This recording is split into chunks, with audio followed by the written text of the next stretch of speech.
Muy buenas tardes. Les damos la bienvenida a todos quienes se han conectado. La Universidad de San Sebastián agradece su asistencia a este seminario online que ha sido organizado por el Centro del Agua de la Universidad de San Sebastián y donde esperamos abordar algunos puntos de interés respecto de desafíos en la provisión de agua potable en el sector rural. Saludamos y agradecemos la participación de las autoridades de nuestra universidad, los decanos de las facultades de Ciencias de la Naturaleza y la Facultad de Ingeniería, Arquitectura y Diseño, quienes nos darán unos saludos iniciales. Después, saludamos también de manera muy especial a todos quienes son dirigentes y trabajadores de los sistemas sanitarios rurales. Ellos tienen la importante misión de proveer de agua potable en sus casas a los más de 2 millones de habitantes del sector rural de Chile. El Centro del Agua es una iniciativa de la Universidad San Sebastián que tiene como objetivo generar investigación y acciones interdisciplinarias en distintas líneas relacionadas con el agua, aprovechando el amplio quehacer de nuestra universidad. En este sentido, muchos aspectos sobre el agua potable en el sector rural son de alta prioridad para nosotros y esperamos que este seminario y otros que podamos hacer en el futuro sean un aporte en este desafío. Posteriormente de los saludos de los decanos, para contarles un poco la agenda del día de hoy, vamos a tener 3 bloques. Primero vamos a revisar la encuesta Chile nos habla, elaborada por el Centro de Políticas Públicas de la Universidad, que en su última edición hizo preguntas acerca de cambio climático y sequía. En el segundo bloque conoceremos los resultados de interesantes iniciativas de capacitación y gestión de agua potable rural, lideradas por la Facultad de Ingeniería, Arquitectura y Diseño. Y por último, en el tercer bloque, conoceremos el análisis del proceso de preinversión en servicios sanitarios rurales, elaborado por nuestro Centro del Agua, el cual será posteriormente comentado por la investigadora del Programa Económico de Libertad y Desarrollo y es jefa de División de Evaluación Social del Ministerio de Desarrollo Social y Familia, Francisca Toledo. Recuerden hacer sus preguntas en el chat para que, según como vayamos de tiempo, hacia el final podamos dar espacio para responderlas o de lo contrario, pueden escribirnos siempre al correo centrodelagua@uss.cl.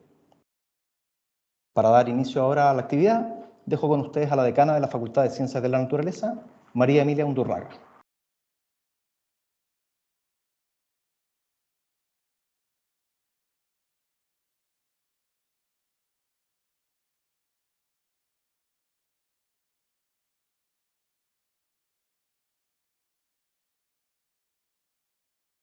¿No?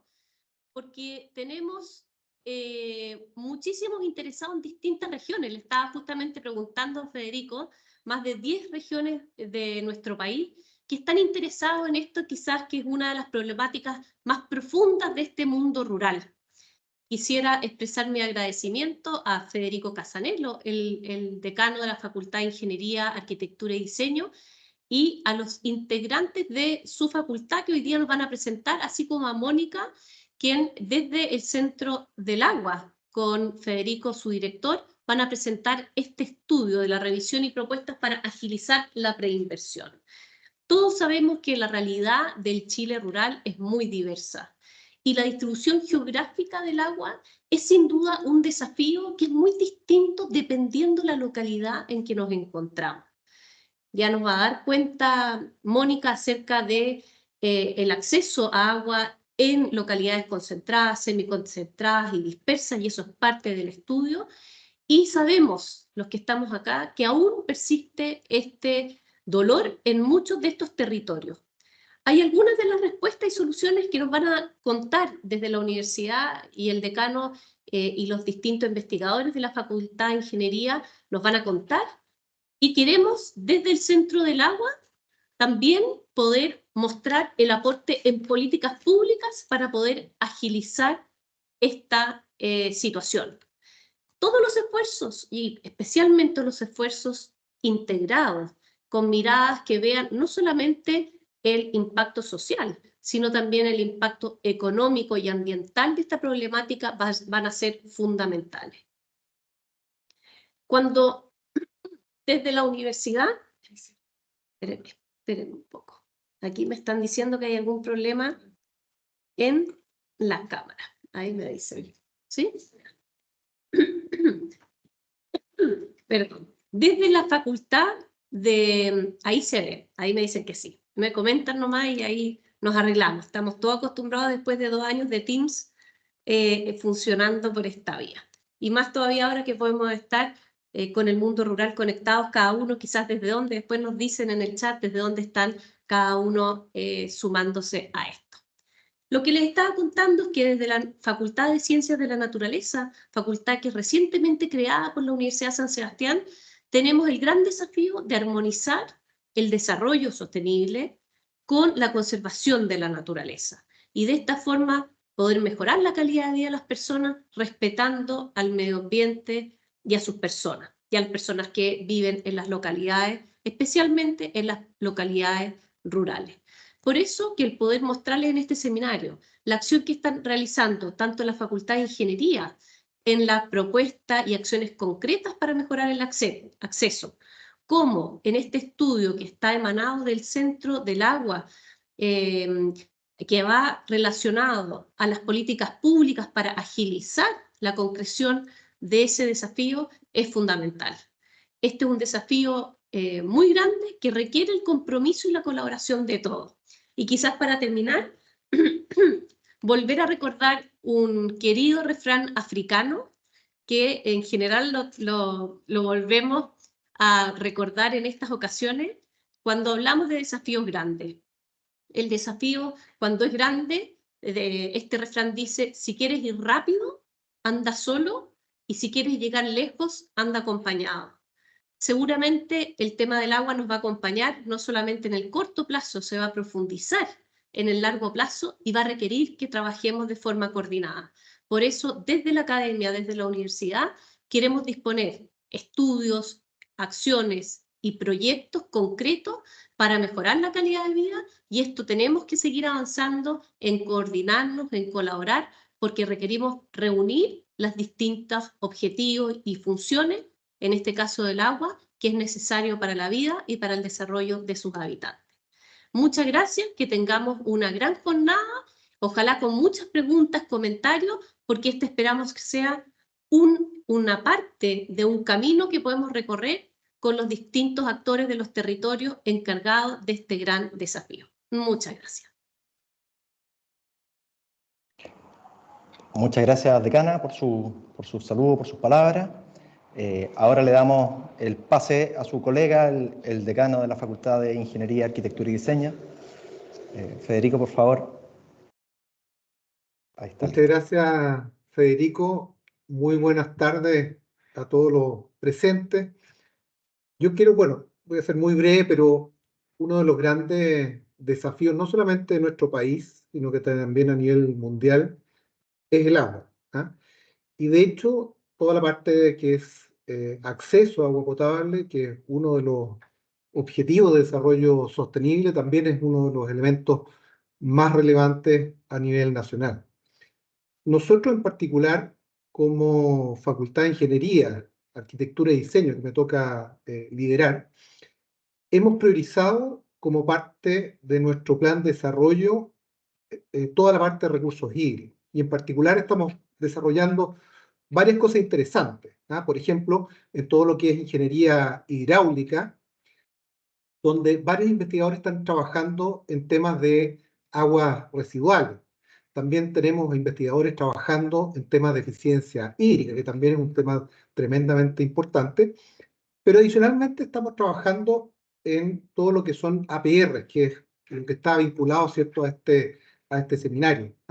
Y estamos haciendo proyectos en distintas regiones. Por ejemplo, estamos trabajando en distintos proyectos en la región metropolitana, también en la región del Biobío, y también en la región de los lagos. De hecho, nuestros académicos Ray Gallegos, Alberto Fernández y Ricardo Saavedra les van a contar un poco lo que hemos estado desarrollando en este ámbito. Sin duda que el tema del agua potable rural es uno de los grandes temas. De hecho, si pensamos, hay un porcentaje muy amplio, que es un poquito menos del 50% de la población que no tiene agua potable a nivel rural.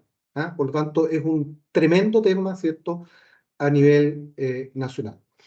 Ahora, el tema de los recursos hídricos es uno de los grandes problemas, como yo lo señalé. Y en la misma línea que decía María Emilia, los grandes problemas no se resuelven, no se abordan en el mundo actual en forma disciplinar, ¿ah? Sino que se abordan en términos interdisciplinarios. Y en ese contexto, aquí estamos dos facultades que hemos priorizado, ¿cierto?, nuestros planes de desarrollo, hemos priorizado el agua en nuestros planes de desarrollo, que es la Facultad de Ingeniería, Arquitectura y Diseño y la Facultad de Ciencias de la Naturaleza, ¿ah? Yo la verdad que celebro este evento, celebro también el empuje que ha tenido María Emilia en el poco tiempo que lleva liderando la facultad, que sin duda va a tener en el corto plazo, ¿cierto?, muchos beneficios. ¿Mm? Bueno, no me quiero extender más, agradezco a todos los asistentes y espero que tengamos una tremenda jornada. Muchas gracias. Muchas gracias, decano. Muchas gracias por esa visión y ese resumen de las actividades que está haciendo la Facultad de Ingeniería, Arquitectura y Diseño en temas de agua. Ahora me quedo yo un rato con el micrófono porque les voy a presentar la encuesta Chile nos habla. Denme un minuto para compartirla.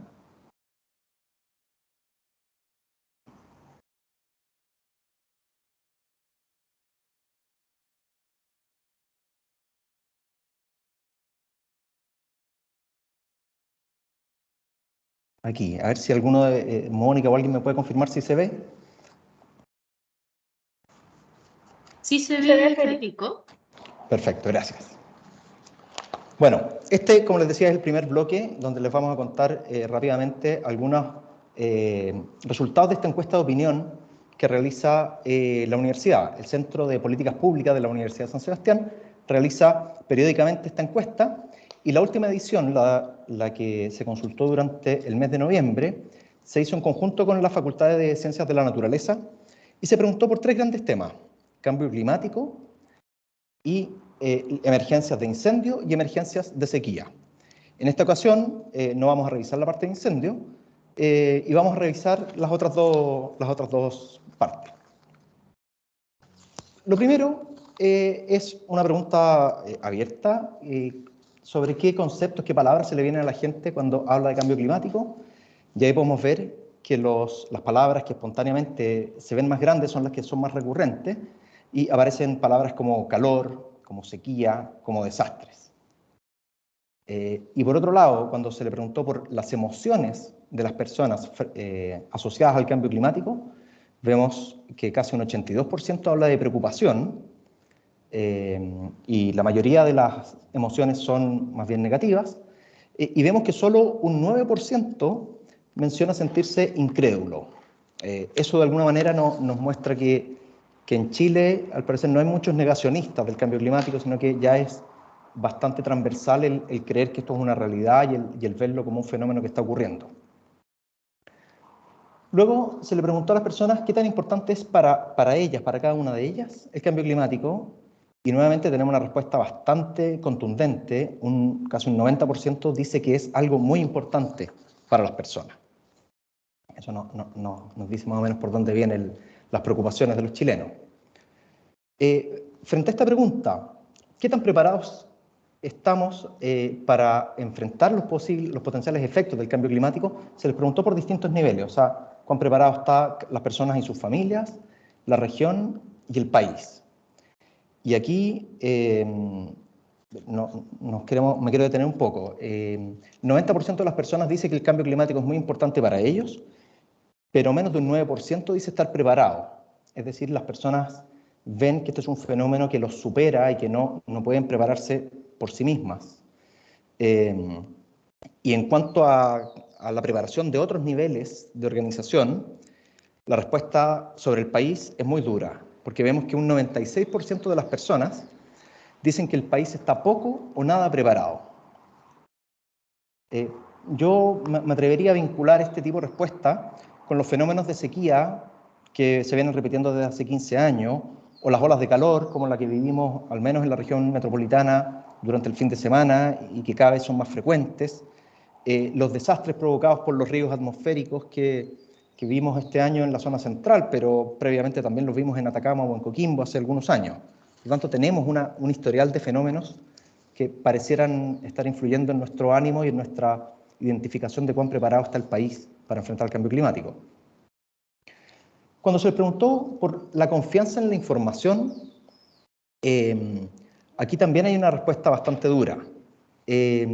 Los científicos destacan con una alta confiabilidad, cerca del 80%, pero están muy por sobre todas las otras categorías. En contraste, los políticos generan muy poca confianza en cuanto a la información que transmiten respecto del cambio climático. Esto parece ser ya algo bastante estructural en nuestro país, la poca confianza en los políticos. Pero personalmente a mí me llama mucho la atención que las autoridades y las redes sociales compartan un nivel casi igual de un 90% de las personas las estiman poco o nada confiables. Entonces, ahí hay una tarea importante que cumplir para las autoridades y también para algunos medios que usan las redes sociales. Se le preguntó después a las personas qué acciones han tomado a nivel personal. Y ahí hay un listado, siendo la más... ¿qué acciones han tomado para enfrentar el cambio climático? Porque después se hizo la misma pregunta respecto a la sequía. Se ve que la respuesta más recurrente es el ahorro o cambios de tipos de energía en la casa, ya sea cambio de ampolletas, irse a paneles solares, en fin. Pero más allá que mirar cada una de estas, lo que nos parece interesante es que hay 3 que son respondidas por más de la mitad de las personas. Es decir, dicho de otra manera, al menos hay 3 acciones que las personas están tomando. Y esto lo vinculamos a alto interés y compromiso a nivel personal de ser parte de la solución. Es decir, los chilenos están reaccionando y están cambiando algunos hábitos o algunas conductas en pos del fenómeno del cambio climático.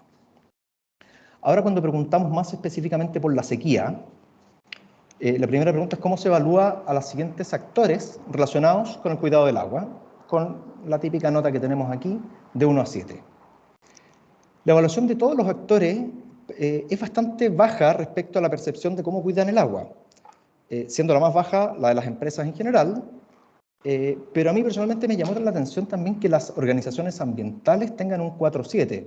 No es una nota muy alta, pensando que debieran ser instituciones que están dedicadas al cuidado medioambiental o en este caso el cuidado del agua. O sea, ahí también hay una respuesta que nos puede llamar a la reflexión. Después, una pregunta similar a la que veíamos con cambio climático. ¿Qué tan preparados estamos para enfrentar la sequía?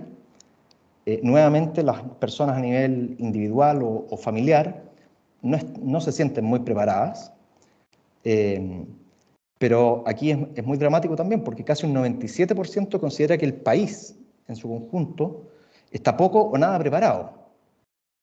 Y en general, y que el gobierno tiene un 95% que lo ve poco o nada preparado.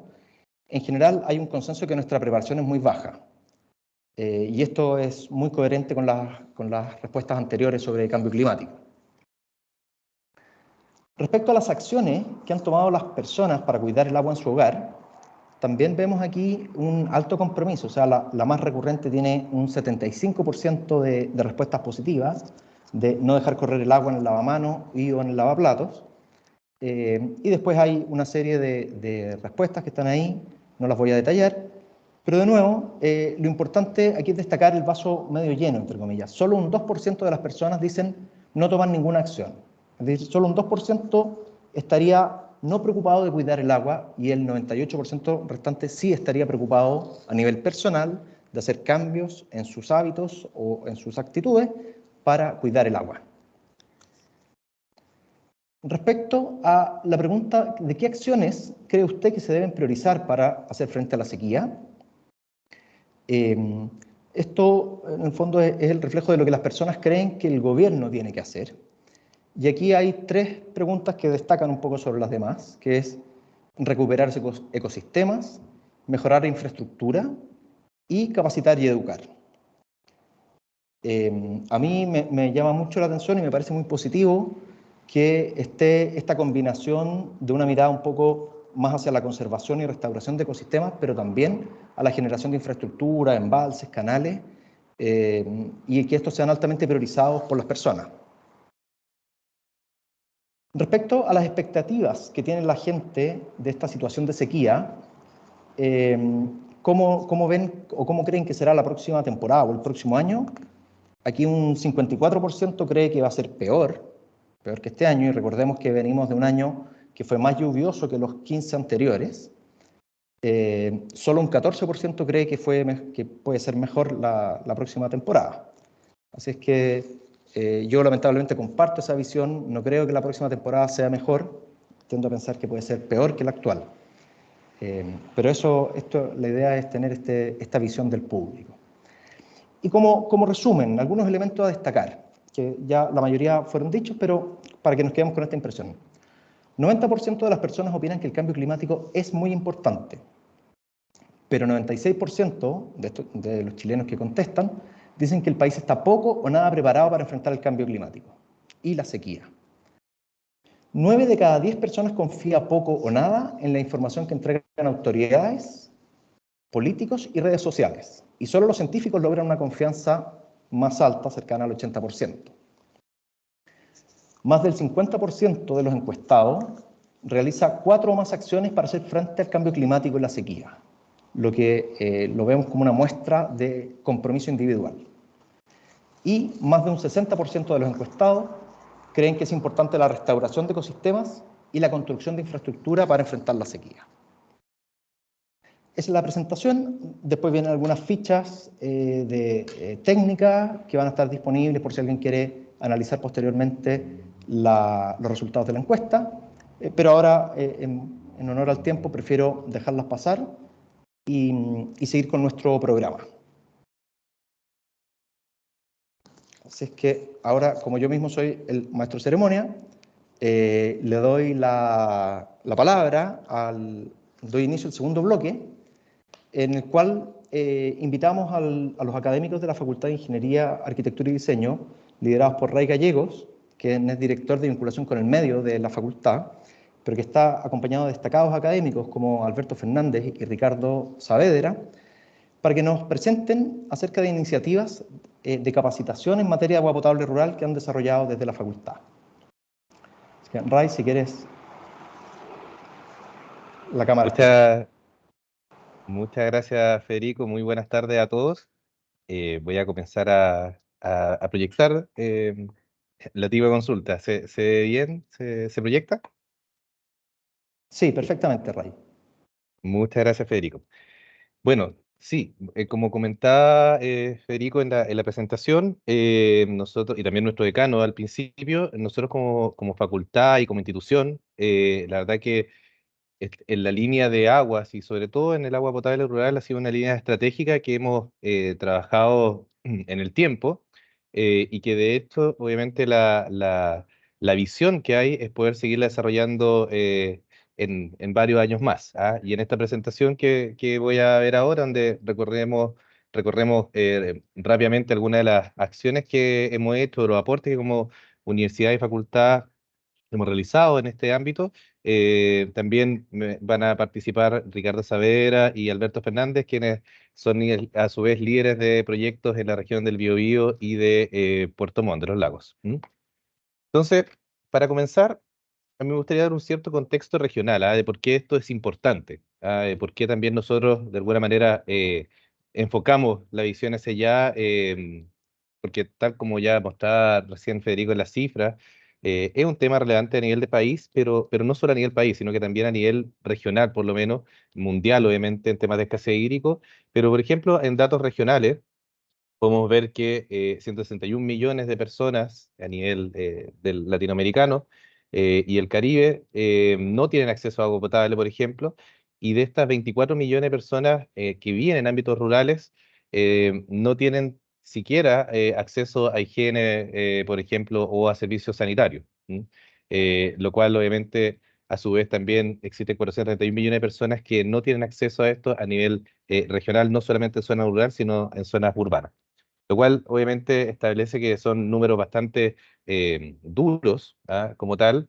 De hecho, si vemos ahí una gráfica, podemos ver que dentro de las zonas más afectadas se encuentra justamente nuestro país, en la zona norte y la zona centro, así como también algunos países vecinos como Perú, Bolivia, Ecuador también, que está un poco más distante, pero que también está sufriendo un estrés hídrico regional dentro en los últimos años.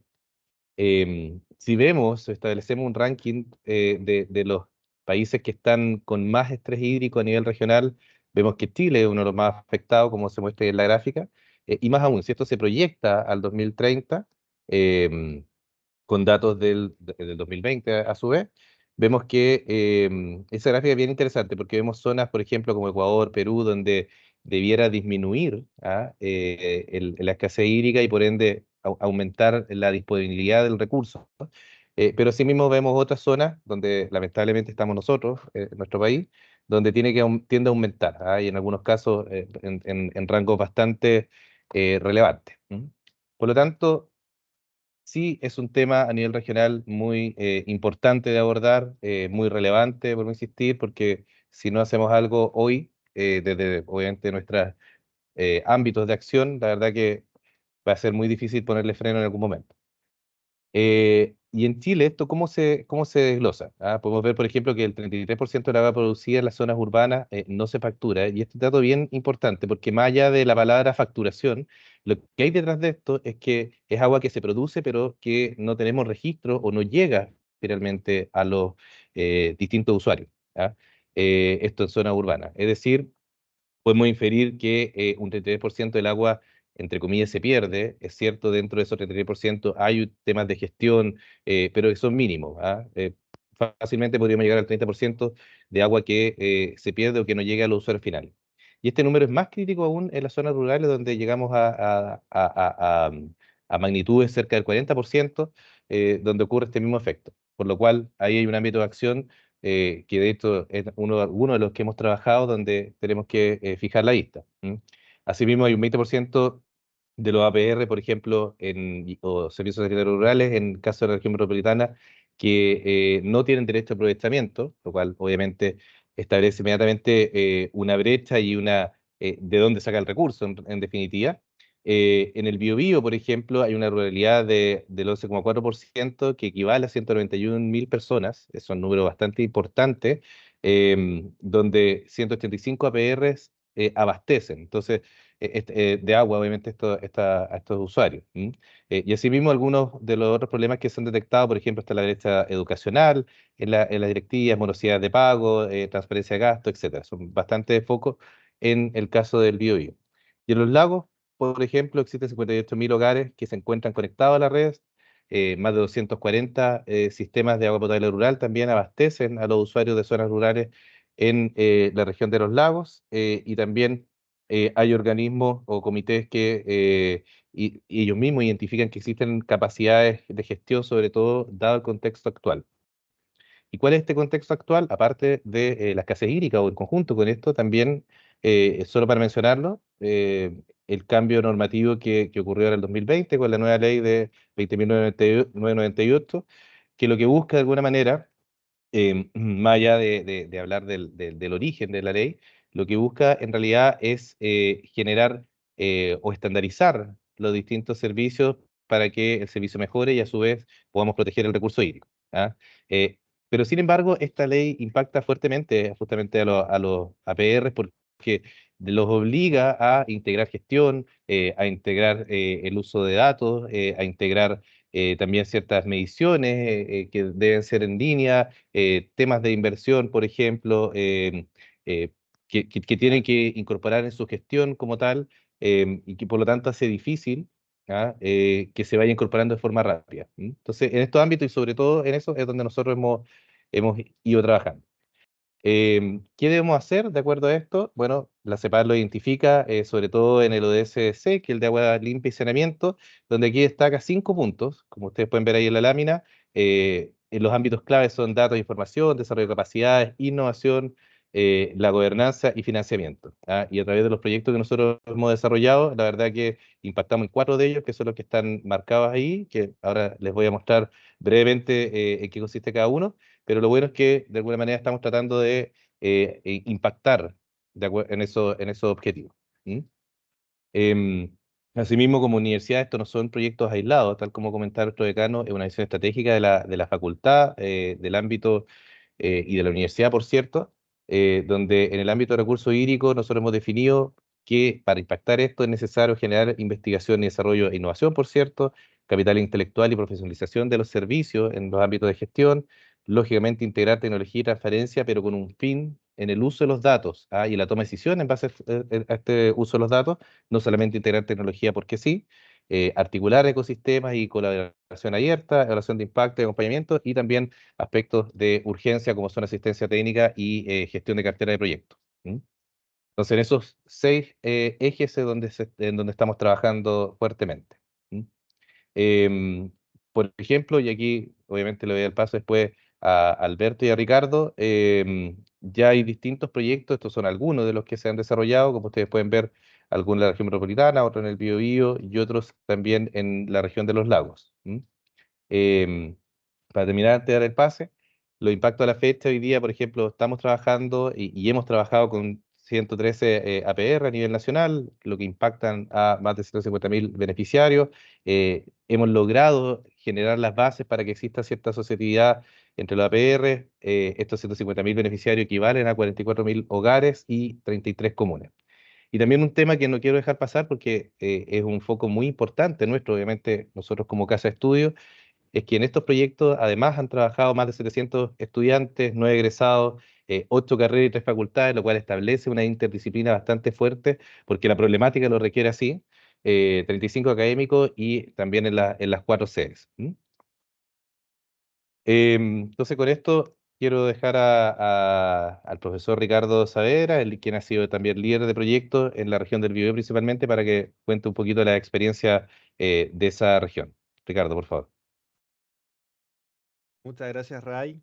Muchas gracias a todos por la invitación. Me presento, yo soy el doctor Ricardo Saavedra, soy académico de la Facultad de Ingeniería, Arquitectura y Diseño en la sede de Concepción, doctor en Ingeniería Química Ambiental, y desde el tiempo en que he estado participando en la universidad, he estado trabajando en una serie de proyectos con respecto al tema de agua potable rural. En primera instancia, lo más importante dentro del proyecto que se han desarrollado en la región, que podemos resumir, es el proyecto Transformación Digital Integrada PR del Biobío, que Ray mencionó previamente. Y en este sentido, el objetivo de este proyecto fue poder acompañar y poder brindar como soporte técnico a los distintos sistemas de agua potable rural que se encuentran a lo largo y ancho de la región, teniendo como 67 APR de beneficiarios directos y 210 APR regionales, dentro de los que se encuentran en el estándar MOB y algunos que se encuentran fuera de este estándar. Principalmente lo que desarrollamos durante este periodo de trabajo fue poder crear un diagnóstico del estado situacional que se encuentran los sistemas de APR en la región del Biobío. Luego de eso hicimos un proceso de asesoría para poder dar soluciones técnicas a los sistemas de APR en la región.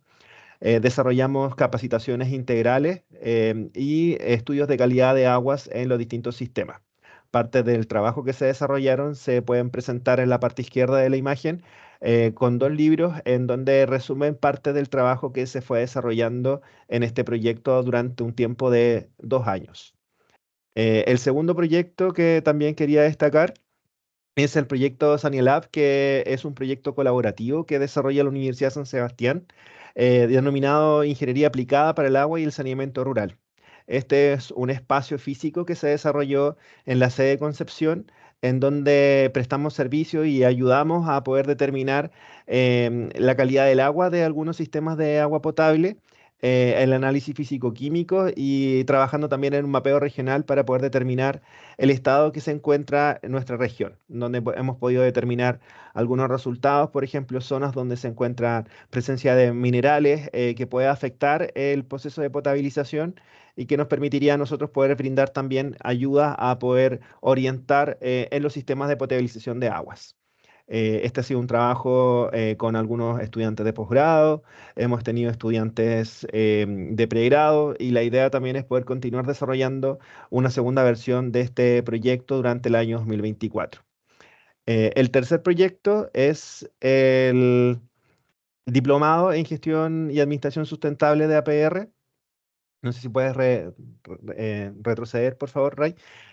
Que este proyecto fue un programa de diplomado que fue desarrollado por la Facultad de Ingeniería, cuyo principal objetivo fue poder fortalecer las capacidades técnicas de los miembros de la directiva y de los usuarios de los comités, ya que descubrimos dentro de este mismo informe de estado situacional la importante brecha educacional que existe entre las distintas directivas que existían en nuestra región.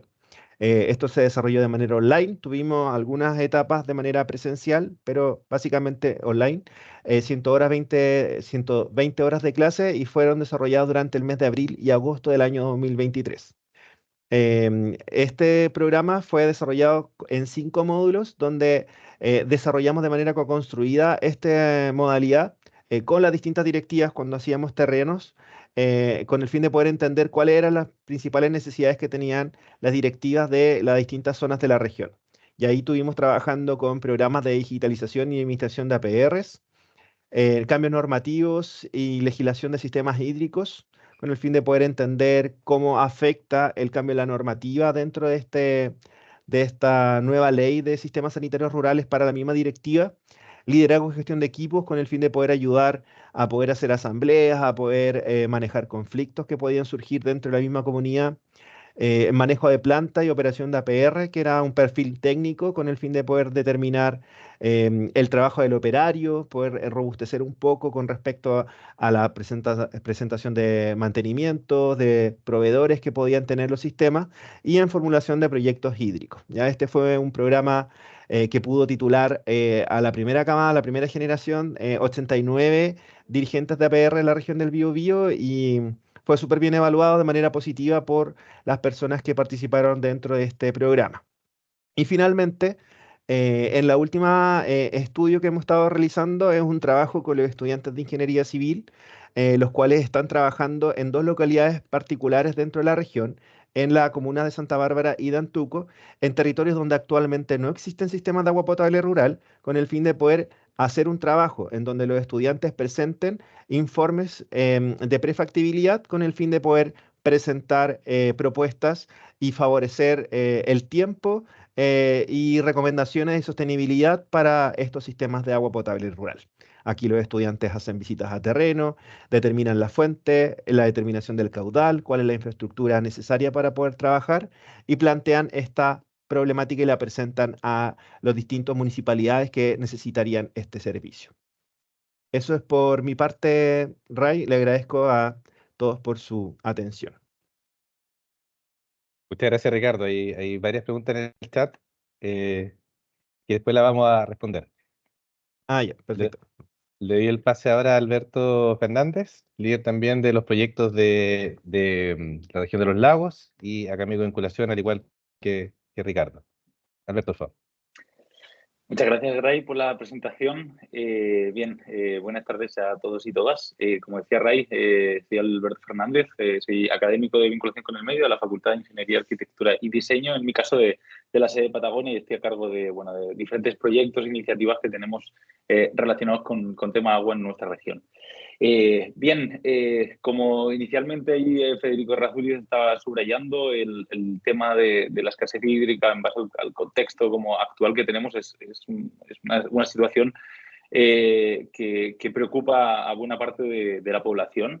Y siempre que se sale este tema, yo hay también una cita como que rescato que aparecía en Escenarios Hídricos 2030 de la Fundación Chile, que decían que el uso sustentable de los acuíferos y otros ecosistemas hídricos es precisamente lo que va a permitir resguardar la provisión de agua para el desarrollo futuro de Chile. ¿Y por qué digo este comentario? Porque precisamente el primero de estos proyectos que vengo a presentarles está relacionado con el monitoreo de tecnologías de calidad de agua en los lagos.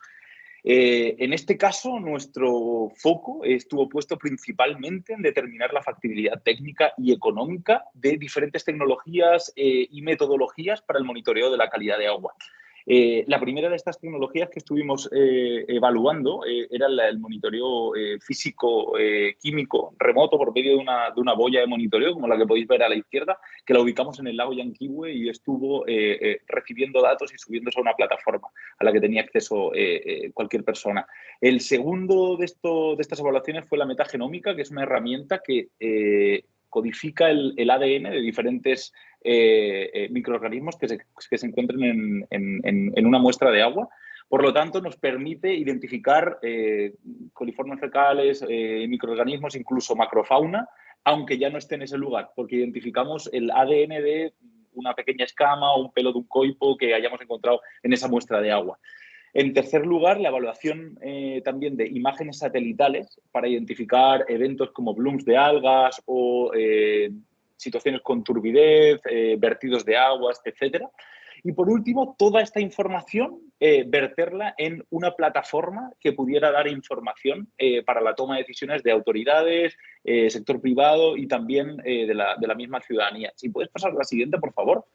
Todo esto terminó en el diseño de la plataforma lagoenlinea.cl, a la que tienen acceso. Es una plataforma ideal que puedan acceder desde el computador por la disposición de la plataforma, pero está optimizada también para celulares. Ahí se puede consultar información sobre el proyecto y tener información sobre también todos los resultados de monitoreo y algunas actualizaciones. Todo esto, una vez terminó el proyecto, la verdad es que nos congratuló mucho, fue de gran agrado para nosotros ver que la Municipalidad de Puerto Varas, una de las comunas que había estado involucrada en este proyecto, si puedes pasar al siguiente, por favor,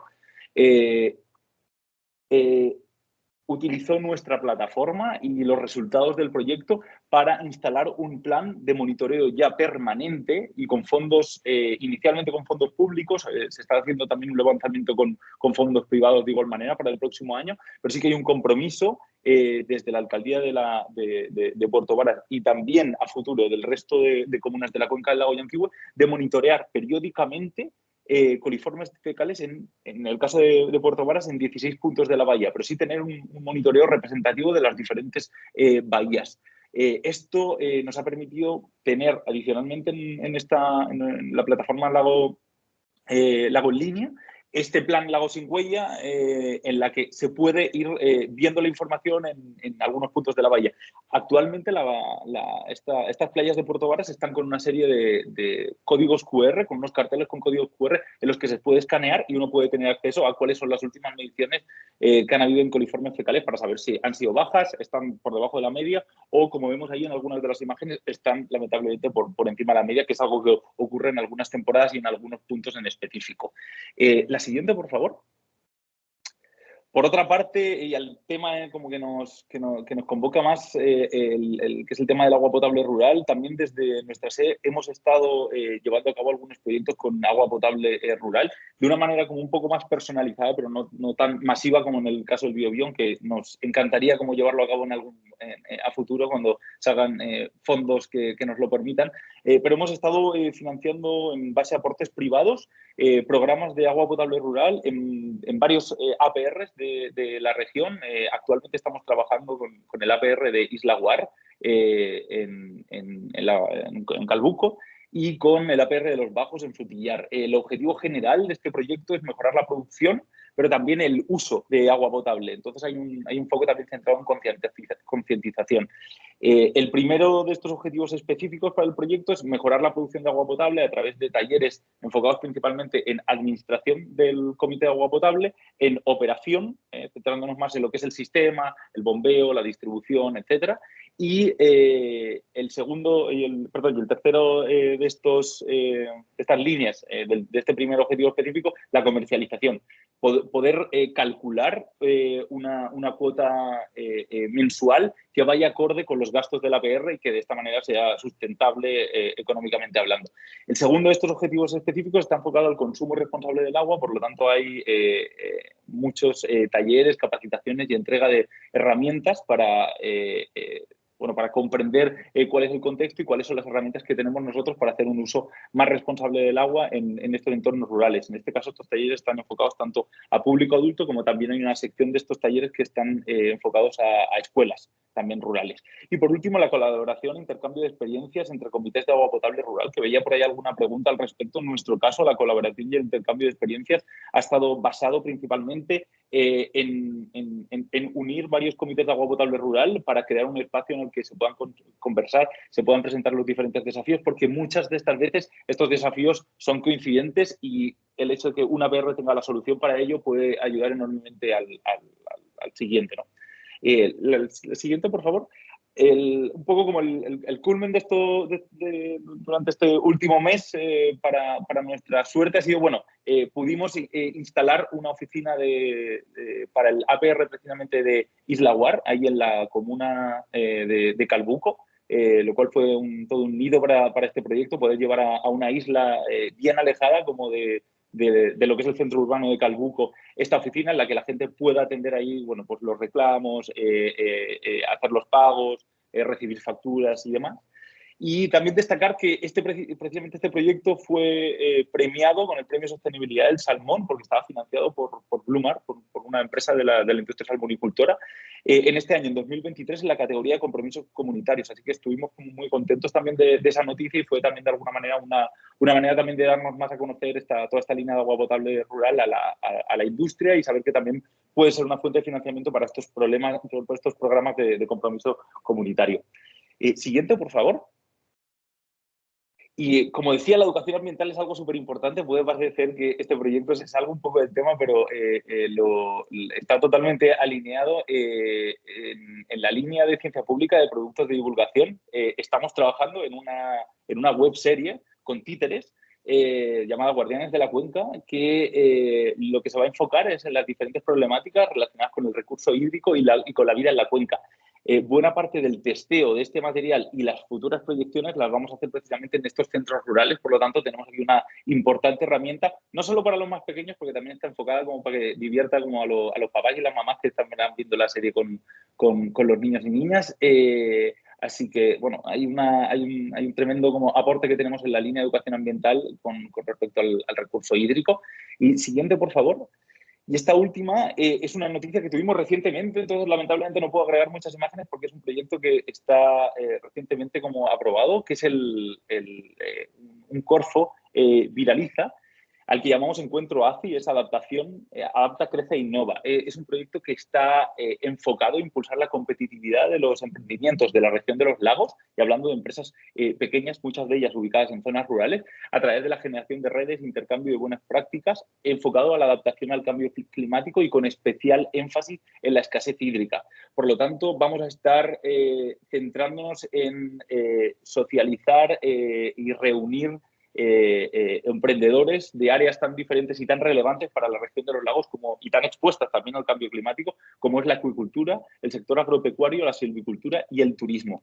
Esto va a ser por medio de, bueno, lo que financian básicamente los fondos Corfo Viraliza, que son eventos masivos en el que juntaremos una serie de expertos internacionales en estas líneas y en el contexto de adaptación al cambio climático, pero haciendo llamado a los diferentes emprendedores de la región para que puedan asistir a la universidad y crear, bueno, una serie como de simposios, de exposiciones y de concursos también enfocados a emprendimiento para que se puedan conseguir, bueno, ciertas herramientas, resolver y afrontar algunos desafíos que experimenta actualmente la región y en específico estos 4 rubros en la región en la que estamos actualmente. Eso sería todo por mi parte, Ray. Muchas gracias.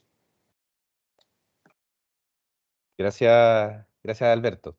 Sí, para continuar y en los últimos minutos, solamente quiero comentar las iniciativas que existen en la región metropolitana también. Como comenté al principio, esto es a nivel nacional en el sur de Chile, donde algunos de los proyectos que se destacan aquí en la región es uno, por ejemplo, el FIC Escuela PR, que, como mostré al principio, uno de los focos es justamente la generación de capital humano, de poder profesionalizar los servicios, y en ese contexto se armó un programa de un año de duración donde en 2 comunas y 14 APR de estas comunas que es la región metropolitana se construyó una escuela PR, que ese carro que se muestra ahí, que una de las gracias que tenía era que llegaba a los distintos lugares y de esa forma entregar las clases, se podía montar en cualquier caso. Se incluyó, por ejemplo, algunos módulos de simulación, como la maqueta que se ve al lado, y esto, la verdad que fue bastante bueno, porque tuvo una asistencia cerca del 80% con estudiantes certificados. Entonces, el objetivo era, obviamente, hacer una transferencia en ámbitos de gestión. Y otro de los proyectos también relevantes es el FNR Asistencia Técnica. Este está en operación en este momento, que es bastante más ambicioso. Tiene 2 provincias, son 10 comunas y 64 APR, donde aquí la verdad que se abarcan 3 componentes, 2 de urgencia, que son generación de anteproyectos y también aceleración de proyectos. Eso en particular es porque, como ustedes probablemente sepan, el tiempo promedio para poder generar una solución desde que se necesita en una APR hasta que está construida son 10 años. Entonces, el concepto de aceleración es que vamos a tomar 10 de esos, rescatando carpeta de la DOH, y de esa forma poder trabajarlos técnicamente para que queden con la RS, es decir, listos para construcción y financiamiento. Y también incluye una tercera componente muy parecida a la anterior, que tiene que ver con capacitación de 160 operarios, no solo operarios, en realidad también dirigentes, pues para todo el impacto, y un primer encuentro regional en búsqueda de la asociatividad que se espera. Esto, como comenté, impactando a las provincias de Melipilla y Talagante en la región metropolitana. Entonces, ¿cómo continuamos? ¿Cuál es la visión que existe? Bueno, hay una lámina bastante compleja, no es que la queramos hacer compleja, sino más bien que integra distintos ámbitos, pero lo más importante aquí es, por ejemplo, el tema del diagnóstico tecnológico, infraestructura, en gestión. Si ustedes se fijan, eso son de los ejes que estamos trabajando y que aclaramos al principio. Esto es lo que viene, es lo que estamos mirando ahora sobre cómo aportar. El uso de la tecnología para la toma de datos micro a nivel de APR o SCR, y también toma de datos macro. Algo comentó también Ricardo en su presentación, y Alberto, respecto a la toma de decisión en los grandes actores, como por ejemplo gobiernos regionales, municipalidades y obviamente el gobierno nacional. Entonces, esto es lo que se está visualizando ahora, lo que ya estamos empezando a trabajar y a conversar, así que esta línea de trabajo sigue. Para cerrar, ¿cuáles son los highlights o los puntos donde en definitiva hay que hacer focos, en nuestra opinión, en base a toda esta experiencia que hemos acumulado como universidad? En el tratamiento y la reutilización, obviamente no solamente por un cambio normativo, sino también por un tema de eficiencia del recurso y eventualmente de economía circular incluso dentro de eso. La eficiencia misma en la gestión, no solo el recurso, sino también en los distintos procesos y en apoyo de eso. Innovación, tecnología y datos, eso tiene que ir unido, tecnología con datos para tomar decisiones.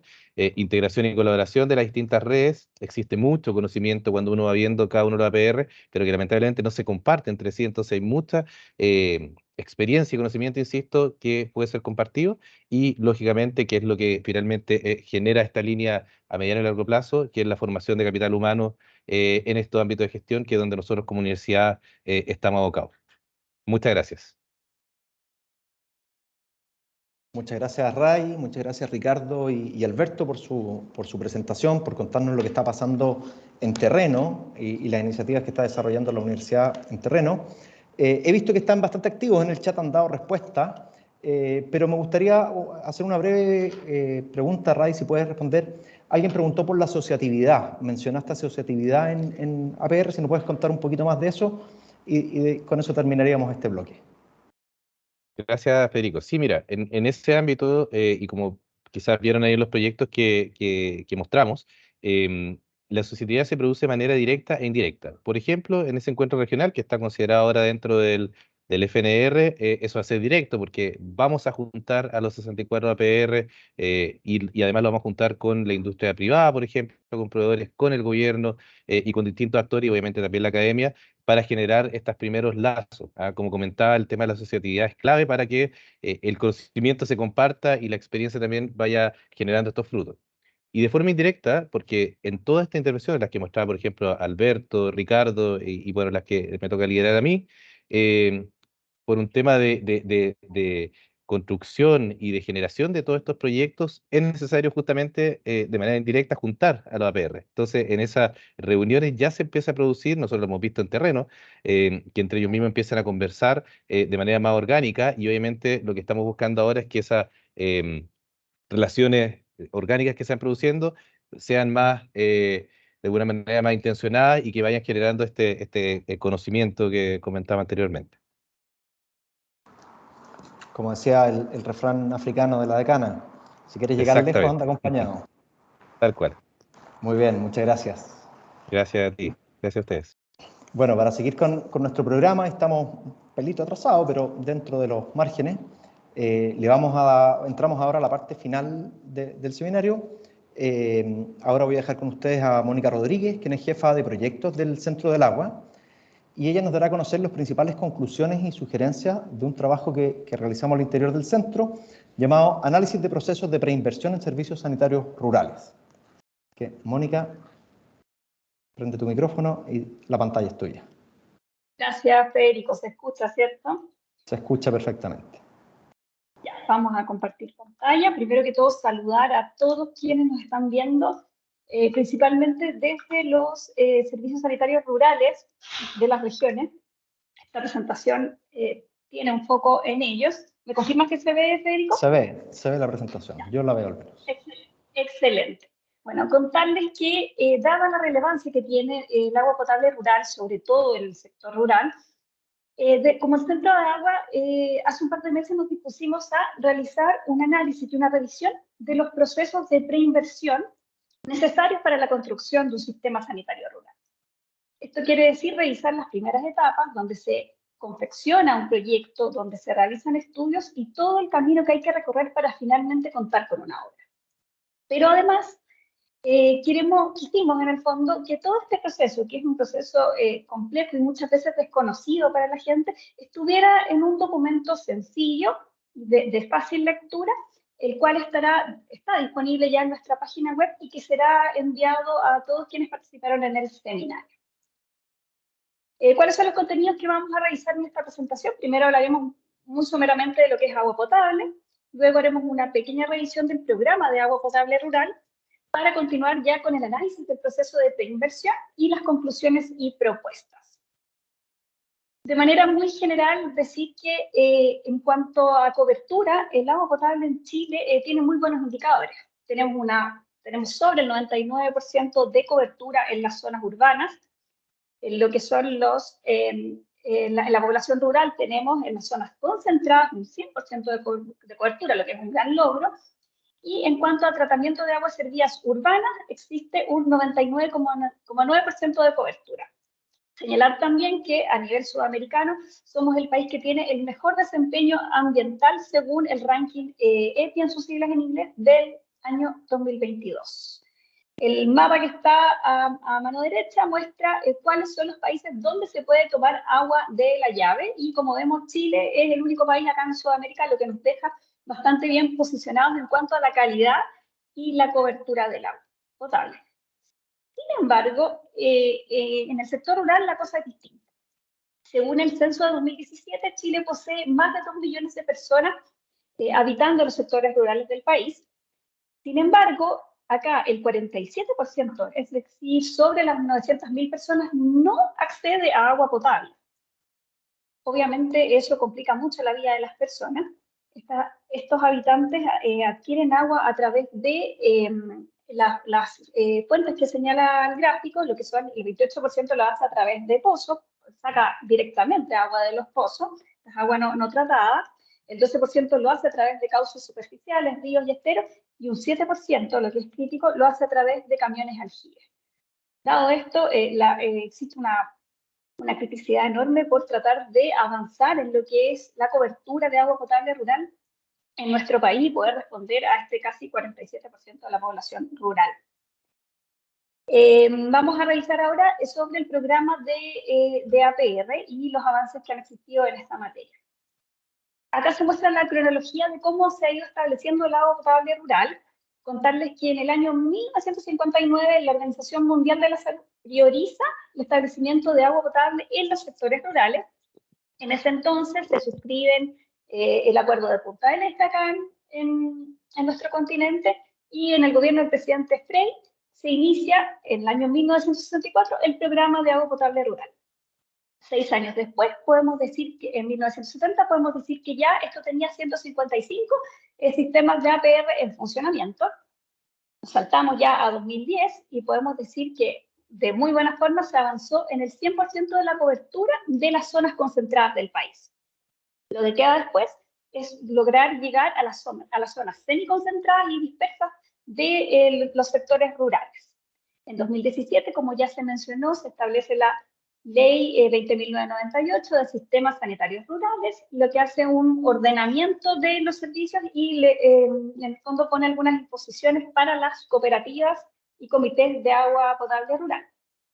Hoy día podemos decir que existen 2.401 sistemas sanitarios rurales del MOP, 378 promovidos por otras instituciones públicas y 47 APR o SSR de origen privado.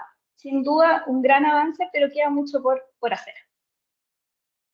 En cuanto a cobertura del programa de agua potable rural, en este gráfico vemos cómo están distribuidos entre las regiones. Esta es información proporcionada por la Dirección de Obras Hidráulicas hace un par de semanas, creo que tiene alrededor de 3 semanas. Ahí vemos cómo las regiones de Maule y Araucanía, regiones con mayor vocación rural o tienen la mayor cantidad de sistemas de saneamiento construidos. A la derecha estamos mirando el visualizador de sistemas sanitarios rurales publicado en la página de la Dirección de Obras Hidráulicas, donde podemos ver los distintos sistemas mencionados o señalados en colores. Por ejemplo, el color verde son los sistemas más pequeños que tienen menos de 150 arranques, el color rojo, los sistemas que van de 150 a 300 arranques, y el azul, los sistemas más grandes superiores a 300 arranques. Ya, visto entonces de manera muy somera cómo ha funcionado el programa de agua potable rural, vamos con el análisis al proceso de preinversión. Señalarles que para la construcción de un sistema sanitario rural existen varias etapas. Esto parte por la elaboración de un proyecto, donde si bien la idea viene de los usuarios y viene de los municipios, de las regiones, es el MOP principalmente, en la mayoría de los casos, quien formula un proyecto y es como el encargado de que este proyecto vaya avanzando en las etapas. Este proyecto después se presenta a una evaluación técnico-económica donde se itera o se participa con el Ministerio de Desarrollo Social y Familia, quien finalmente resuelve o otorga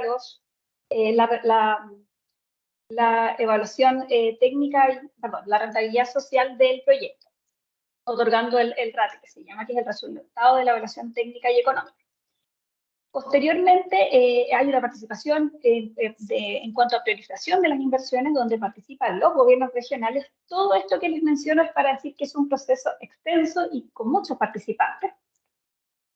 Luego de esta priorización, podemos ver cómo debemos resolver el tema del agua. Acá existen derechos de agua necesarios para el funcionamiento del sistema sanitario rural, los que son aprobados o otorgados por la Dirección General de Agua. También hay permisos que se ven con la Dirección de Vialidad en cuanto a la autorización de la faja fiscal para la construcción del sistema de agua potable. Y además, por otro lado, tenemos que la calidad del agua la debe revisar y visar la Seremi de Salud de cada región. O sea, muchos participantes en distintas etapas de la concesión de un proyecto. Sin embargo, yo me quiero detener en lo que es el proceso de preinversión propiamente tal y la etapa inicial, que es cuando se realiza un proyecto y se estudia la factibilidad de este proyecto. Con esta diapositiva no les voy a empezar a mencionar cuáles son todas las etapas. Les voy a decir que en cuanto a preinversión, hay 2 etapas iniciales, que es la prefactibilidad y la factibilidad, donde evaluamos la fuente de agua la fuente de agua que nos proporcionará el recurso para el sistema sanitario rural, la factibilidad, donde seguimos haciendo evaluaciones de la alternativa que ya tomamos, el diseño, donde ya se hace un diseño de proyecto para construir, y la ejecución, que es donde se construye. Cada una de estas etapas necesarias para un sistema sanitario rural debe luego pasar por procesos de evaluación social, identificación presupuestaria, toma de razón por Contraloría, licitaciones. Grande, complejo, largo, con muchos actores. En tiempo formal, esto debiera ya tomar 4,5 años, lo que es ya extenso. O sea, el agua es una necesidad vital y urgente, y si hiciéramos todo el proceso de corrido y sin interrupciones, nos demoraríamos 4,5 años. Sin embargo, podemos ver que el proceso puede tomar hasta 10 años en tiempo real, lo que es un tiempo muy excesivo. Proceso muy complejo, no voy a demorarme en detallar cada una de las etapas. Si revisamos el presupuesto destinado a los sistemas de saneamiento rurales, podemos ver que la inversión ha aumentado. Esto es mirar datos del año 2006 contra datos del año 2021 y ver que ha aumentado alrededor de 10 veces, lo cual es bueno porque quiere decir que existe una priorización del tema debido a la urgencia.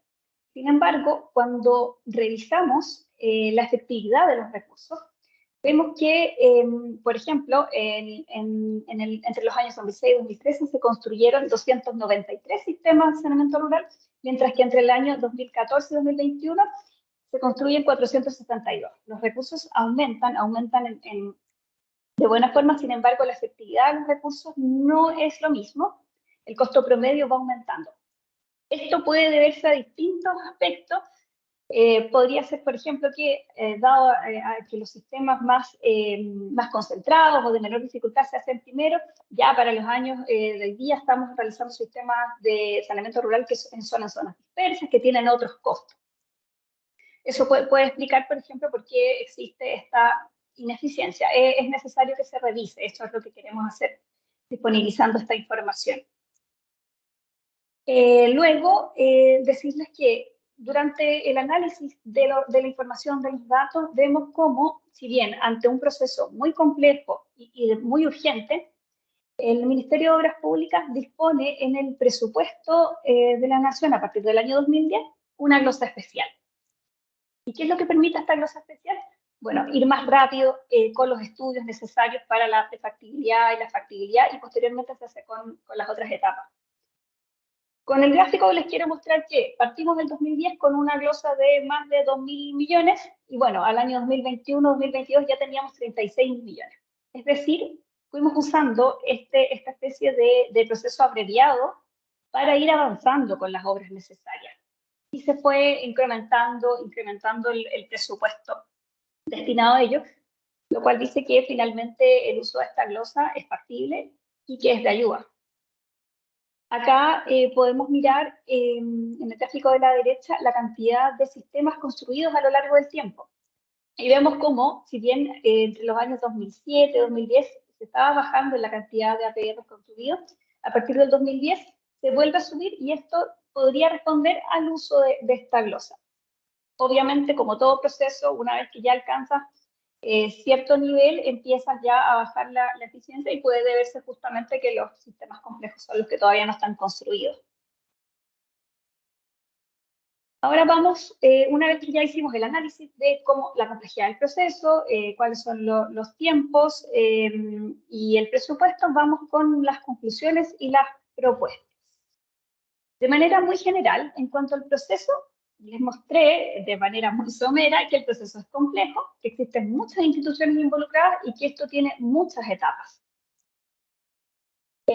También puedo decir que existen esfuerzos de estandarización. No lo mencioné anteriormente, pero el proceso, si bien para la construcción de cada uno de los sistemas de saneamiento rural se deben hacer estudios distintos, se deben hacer etapas distintas, existen ya manuales de diseño y de construcción disponibles para empezar a estandarizar y a homologar este tipo de proyectos, lo que nos da luces finalmente algunas de las propuestas que vamos a hacer más adelante.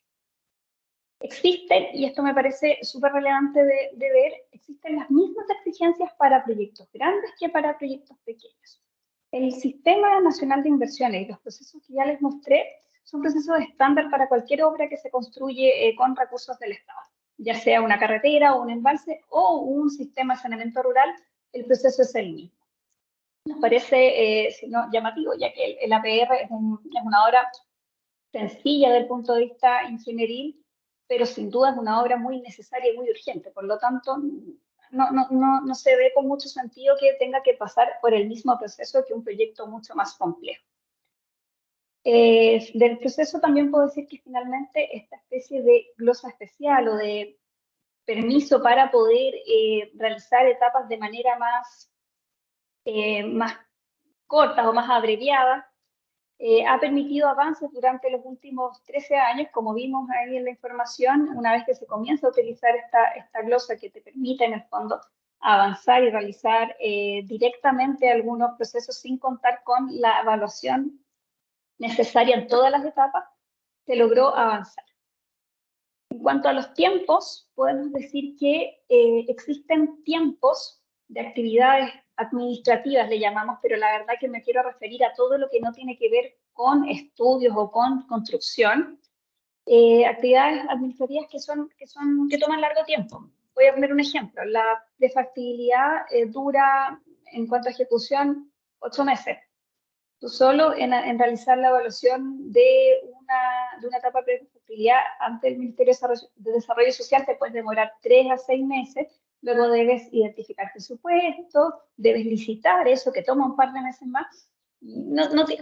Hace que no tenga mucho sentido que el tiempo administrativo sea lo mismo o superior al tiempo de ejecución misma de la iniciativa. Indicar también que si bien hay algunas facilidades para poder licitar etapas o hacer etapas de manera más condensada, hay contratistas. El Ministerio de Obras Públicas tiene categorías de contratistas y estos contratistas o consultores desarrollan distintas etapas de esto. Por lo tanto, esta categorización o esta división que se hace por los distintos tipos de contratistas de repente hace que los procesos no puedan ser abordados por una misma persona y eso finalmente traba un poquito las etapas y hace que esto ya haya que hacerlo de manera parcializada. En cuanto al presupuesto, podemos decir que hay un crecimiento sostenido del presupuesto y como ya les dije, esto es positivo. Sin embargo, hay que revisar qué pasa con la efectividad del uso del presupuesto. En cuanto al costo promedio de los sistemas sanitarios rurales, lo mismo, o sea, los SSR están siendo un poquito más costosos. Veamos por qué, a qué se debe esto. Y ahora voy a pasar a las propuestas, que creo que es lo más relevante del análisis que se realizó. Lo primero que proponemos es fusionar etapas de preinversión para disminuir los tiempos administrativos. Suena bastante obvio y de hecho se puede hacer. Se podría llegar a que la prefactibilidad y la factibilidad sea una sola etapa y con eso evitarnos hacer una evaluación social y económica de etapas separadas, de hacer licitaciones separadas. Habría ahí que hacer algunas adecuaciones con los tipos de consultores que pueden abordar cada una de las etapas, porque entiendo que esa es la dificultad. O sea, yo tengo, por ejemplo, un consultor que puede hacer la etapa de hidrología, pero sin embargo no es el mismo consultor que podría hacer los sondajes que van en la etapa de factibilidad. Si llegamos a sortear eso, podría entonces ser posible hacer una agrupación de etapas. La segunda propuesta tiene que ver con incluir la hidrología en la etapa de factibilidad. La hidrología corresponde a la primera etapa de estudio, se hace generalmente en la etapa de prefactibilidad. Entonces, de la mano con la propuesta anterior de fusionar etapas, nosotros creemos que la etapa de hidrología podría incluirse en la etapa de factibilidad. ¿Esto por qué? Porque existe además mucha información disponible a través de estudios, de bases de información, de modelos que nos permitirían tener esta información y poderla incorporar en la etapa y no necesariamente tener que hacer solo una licitación, perdón, un estudio y una licitación de una etapa exclusiva para tener la información de hidrología. La propuesta número 3 es formalizar el proceso establecido mediante la glosa especial. Como vimos anteriormente, la glosa especial permitía el empaquetamiento de etapas o un fast track de las etapas de preinversión y poder hacerlas en menor tiempo. Nosotros proponemos que este proceso, que es una glosa especial que va en el presupuesto anual y que de hecho este año no estaría incorporada, se formalice y con el fin de buscar formas de poder avanzar de manera más rápida. En cuanto a la cuarta propuesta, tenemos analizar de manera conjunta los grupos de soluciones estandarizados.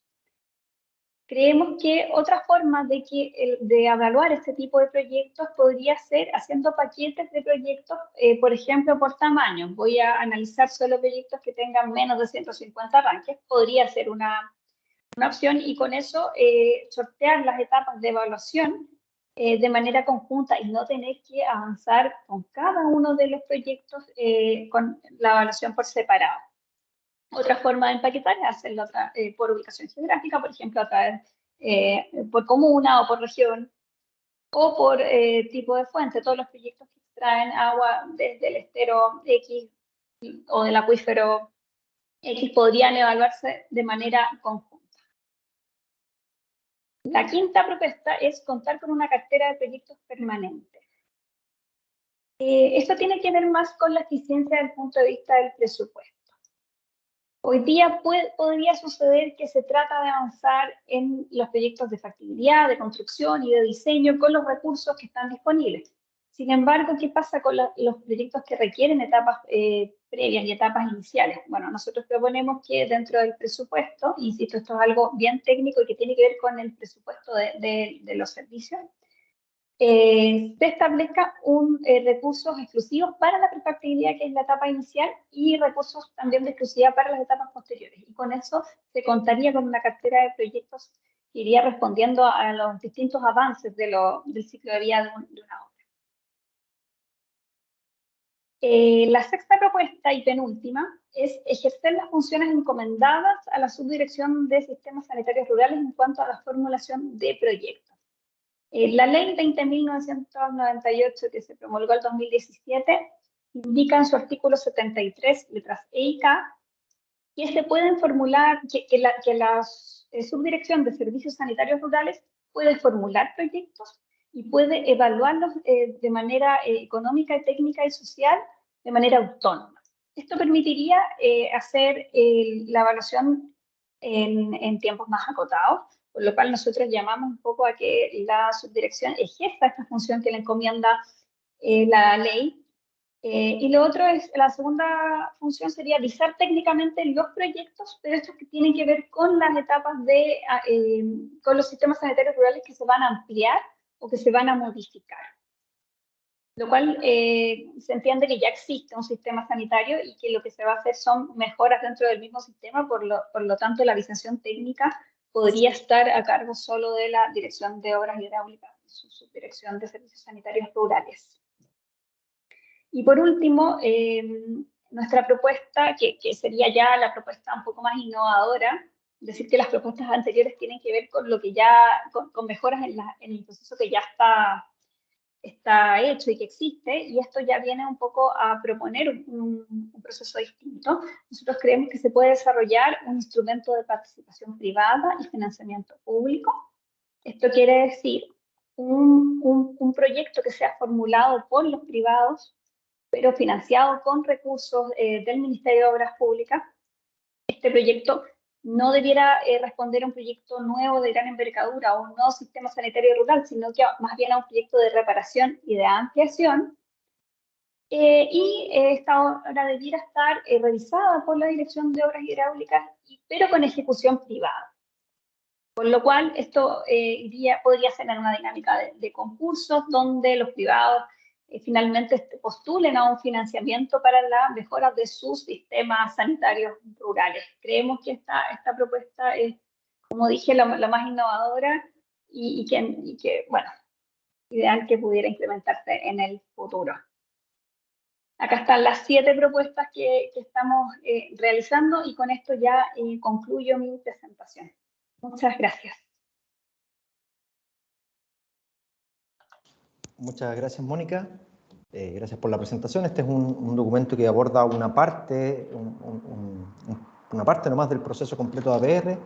Entendemos que es un proceso complejo, y por lo mismo quiero dar ahora la palabra a Francisca Toledo. Francisca es investigadora del Programa Económico de Libertad y Desarrollo y anteriormente fue jefa de la División de Evaluación Social de Inversiones del Ministerio de Desarrollo Social y Familia, por lo que conoce muy bien las dinámicas y las posibilidades que tendría lo que nos presentó Mónica, y conoce el proceso en su conjunto. Así es que, Francisca, ahí ya veo que encendiste tu cámara, tienes el micrófono para que nos comentes tu visión respecto de lo comentado.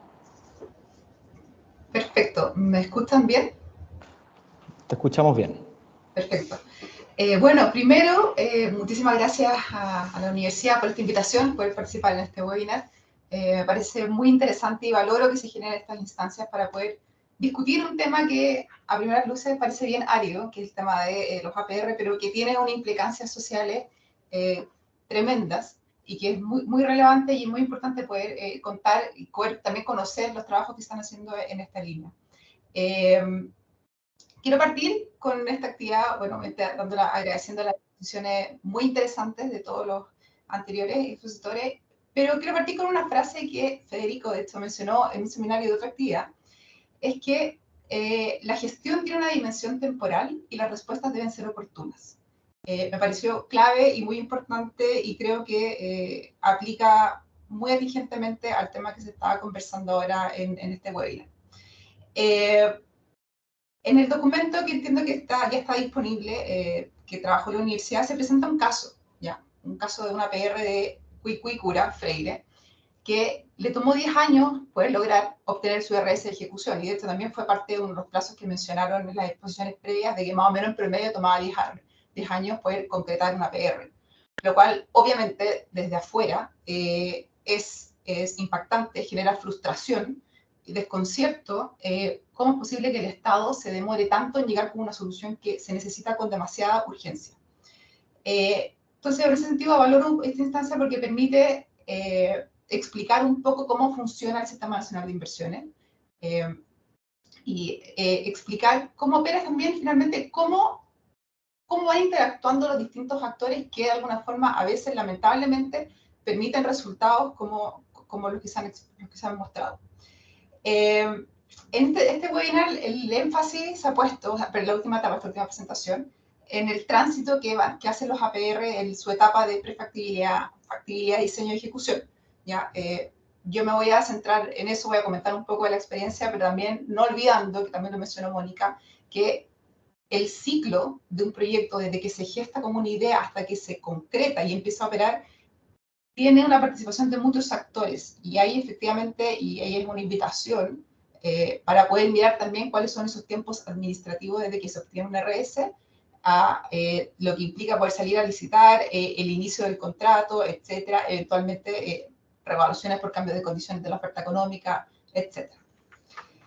Quiero partir mencionando que el Sistema Nacional de Inversiones, al final es una, no quiero entrar en el detalle más técnico, pero al final es una herramienta técnica, neutral, que acompaña el proceso de toma de decisiones de las autoridades. Es decir, hay un presupuesto que es escaso, hay múltiples necesidades sociales y se define un mecanismo para de alguna forma apoyar, orientar y poder decir dónde se van a ir gestionando los recursos año a año. Entonces, en ese sentido, el Sistema Nacional de Inversiones permite identificar ya estos proyectos que aumentan el bienestar social, pero también permite detener malos proyectos y también corregir proyectos que son buenos, pero que se han presentado con falta de antecedentes. Y ahí entran los que se entienden estas famosas como iteraciones que se van realizando entre los formuladores, que en el caso de los APR principalmente es la DOH y los municipios con el Ministerio de Desarrollo Social.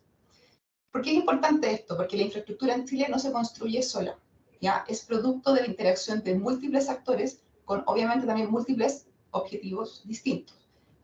Dependiendo del tipo de infraestructura, concurren municipios, ministerios, gobiernos regionales, empresas públicas en algunos casos. También hay una participación importante de la Contraloría, de la IPRES, etc. Entonces, la obtención de APR, o sea, quiero dar este contexto previo para poder de alguna forma después hacer un poco la bajada de las recomendaciones que se hicieron y plantear otra. La obtención de una APR implica, confluyen no solo actores con distintos objetivos, también confluyen las metodologías que aplica el desarrollo social, que se escuchan mucho, y también parte del éxito de ese proceso de evaluación social es la calidad de los antecedentes que se presentan. Es decir, por un lado está el desarrollo social que evalúa, pero evalúa sobre algo, y ese algo es presentado o preparado por un tercero, en este caso la DOH o los municipios. Entonces, la oportunidad finalmente con que se llega con una respuesta de una obra en concreto depende del trabajo del formulador, al menos, y el equipo de evaluación social. Y quiero tomar el caso de esta PR que me llamó, de hecho lo mencionaron previamente en las conversaciones que tuve con Federico y Mónica, y me llamó mucho la atención, porque se demoró 10 años este proyecto. Revisé, Y creo que esto es un ejemplo que también pone un poco de relieve de cómo nos enfrentamos o cómo miramos finalmente los tiempos de tramitación. Y me imagino que este también puede ser el caso, o lo que sucede cuando tenemos APRs que se demoran 10 años en llegar. Me dice, bueno, ¿cómo está 10 años en el sistema dando vuelta?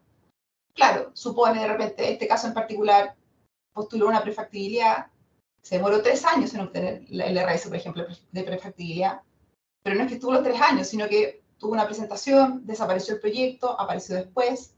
Por ejemplo, para obtener, en este caso, un RS de ejecución, se presentó un año y el proyecto obtiene su RATE, desaparece y vuelve 6 años después a activar el proceso. Entonces, es importante también ir viendo qué es lo que hace que los formuladores vayan activando estos proyectos o lo vayan dejando en carpeta. Porque también hay que entender que nos formulan los proyectos, los equipos técnicos de los ministerios de los municipios también están viendo otras cosas. Entonces se produce a veces un juego complicado, ¿ya? En cómo, con el poco quizás personal, los funcionarios pueden ir gestionando todas las carteras y se tienen que ir dando, se van priorizando algunos u otros, lo que explicaría de repente estos vacíos entre las interacciones de desarrollo social y el formulador. ¿Por qué lo menciono? Porque en promedio, me acuerdo que en su minuto tuvimos que revisar los APR, porque hay mucha percepción, mucha crítica de que se demoran mucho. Revisando proyectos, los APR que se fueron presentados entre el 2015 y el 2020, fueron cerca de 600 APR, 600 códigos BIR que se revisaron, y en general el 95% de los APR postula directamente de perfil de ejecución.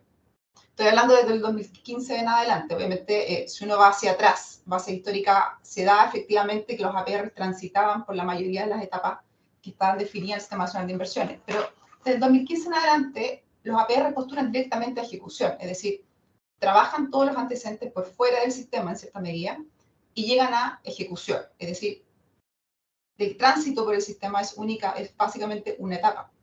El Sistema Nacional de Inversiones no tiene obligación de transitar por todas las etapas. Sí se recomienda, obviamente, dependiendo de la complejidad del proyecto, es decir, por ejemplo, una concesión, se recomienda una concesión de obra pública del MOP, se recomienda que tenga los tránsitos de todas las etapas y es deseable y así se hace, porque tú vas, a la larga, tú a medida que vas avanzando las etapas, uno va construyendo certezas sobre el proyecto.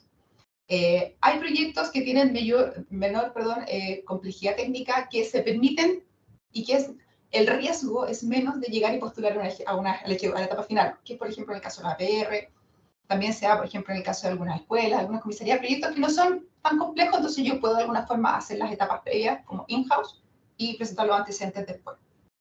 ¿Qué significa esto? En los hechos, los APR recientes no están transitando por las etapas previas. ¿Ya? Y yo decía que no hay una obligación, hay una recomendación de MS de ir por las etapas porque hay que sopesar también los riesgos de hacer este salto. En general, estos proyectos tuvieron en promedio, obviamente en promedio hay situaciones, yo imagino que todos ustedes, donde les toca desenvolverse, conocen algún proyecto APR que tuvo algún problema en específico, que se demoró muchísimo más. Siempre hay casos, porque obviamente los proyectos de inversión, como ustedes saben, cada uno tiene sus particularidades y sus complejidades que están asociados o por los permisos, las autorizaciones que requieren, por las mecánicas de suelo, etc. Pero en promedio, siendo cuidadoso con el promedio, les tomó a estos proyectos obtener en 3 iteraciones los ARS. ¿Ya? Si yo vuelvo a este caso, que me llamó muchísimo la atención, cuando la DOH como que se puso las pilas, sacó los RS de la etapa de prefactibilidad y el RS de la etapa de ejecución en 3 iteraciones, en menos de 6 meses. ¿Qué es lo que quiero decir con esto? Cuando confluyen ya tanto el formulador como desarrollo social, se pueden sacar, los proyectos salen en tiempo y forma. Entonces hay que sopesar con mucho cuidado finalmente dónde y ver y analizar dónde se están produciendo estos problemas. El Sistema Nacional de Inversiones desde afuera se ve un poco como difícil o como un poco caja negra, pero hay que revisar porque los comportamientos que se dan en las distintas etapas de los formuladores, los tiempos de respuesta, requieren ir revisando caso a caso para decir finalmente dónde se está produciendo el problema. Y en general, estos APR que entraban directamente a ejecución tienen un FI o un OT en su primer rate, que es FI, falta de información, OT, objetado técnicamente. Y los problemas o las observaciones que en general se plantean es, por ejemplo, faltan aportar certificados de, no sé, por expropiación, dominio vigente, el tema de los derechos de agua, que después voy a tratar ese tema, factibilidad eléctrica, hay una aprobación del comité, faltan planos, los presupuestos no están debidamente detallados. Entonces, son temas de que efectivamente el proyecto se van corrigiendo en el camino, pero estos proyectos en general se corrigen rápido y salen en un tiempo razonable dentro del año presupuestario para poder, a fin de año, que los promotores puedan iniciar y salir con las licitaciones para empezar a construir el año siguiente. Y en el caso de los OT, de las recomendaciones, de las observaciones que en general se ponen cuando está objetado técnicamente, y aquí hay un tema crítico que recuerdo que salía con mucha frecuencia, que había de alguna forma cuestionamientos o no estaba debidamente fundamentado en cuáles van a ser las tasas de crecimiento de los APR.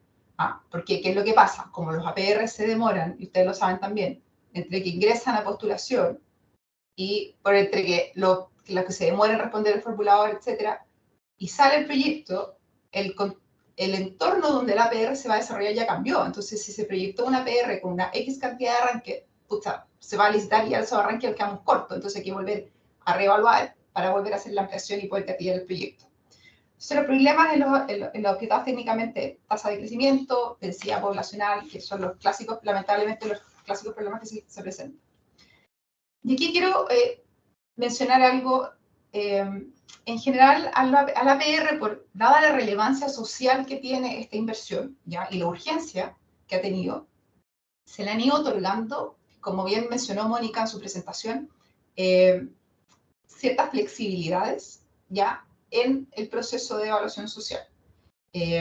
Por ejemplo, sin perjuicio que no hay una obligación de que tenga que transitar por todas las etapas, los APR son de los pocos proyectos que pasan directamente a ejecución. No ingresan, no se conocen los antecedentes previos. Eso a veces genera problemas porque los antecedentes no están debidamente adecuados y hay que de alguna forma volver a recalcular ciertas cosas.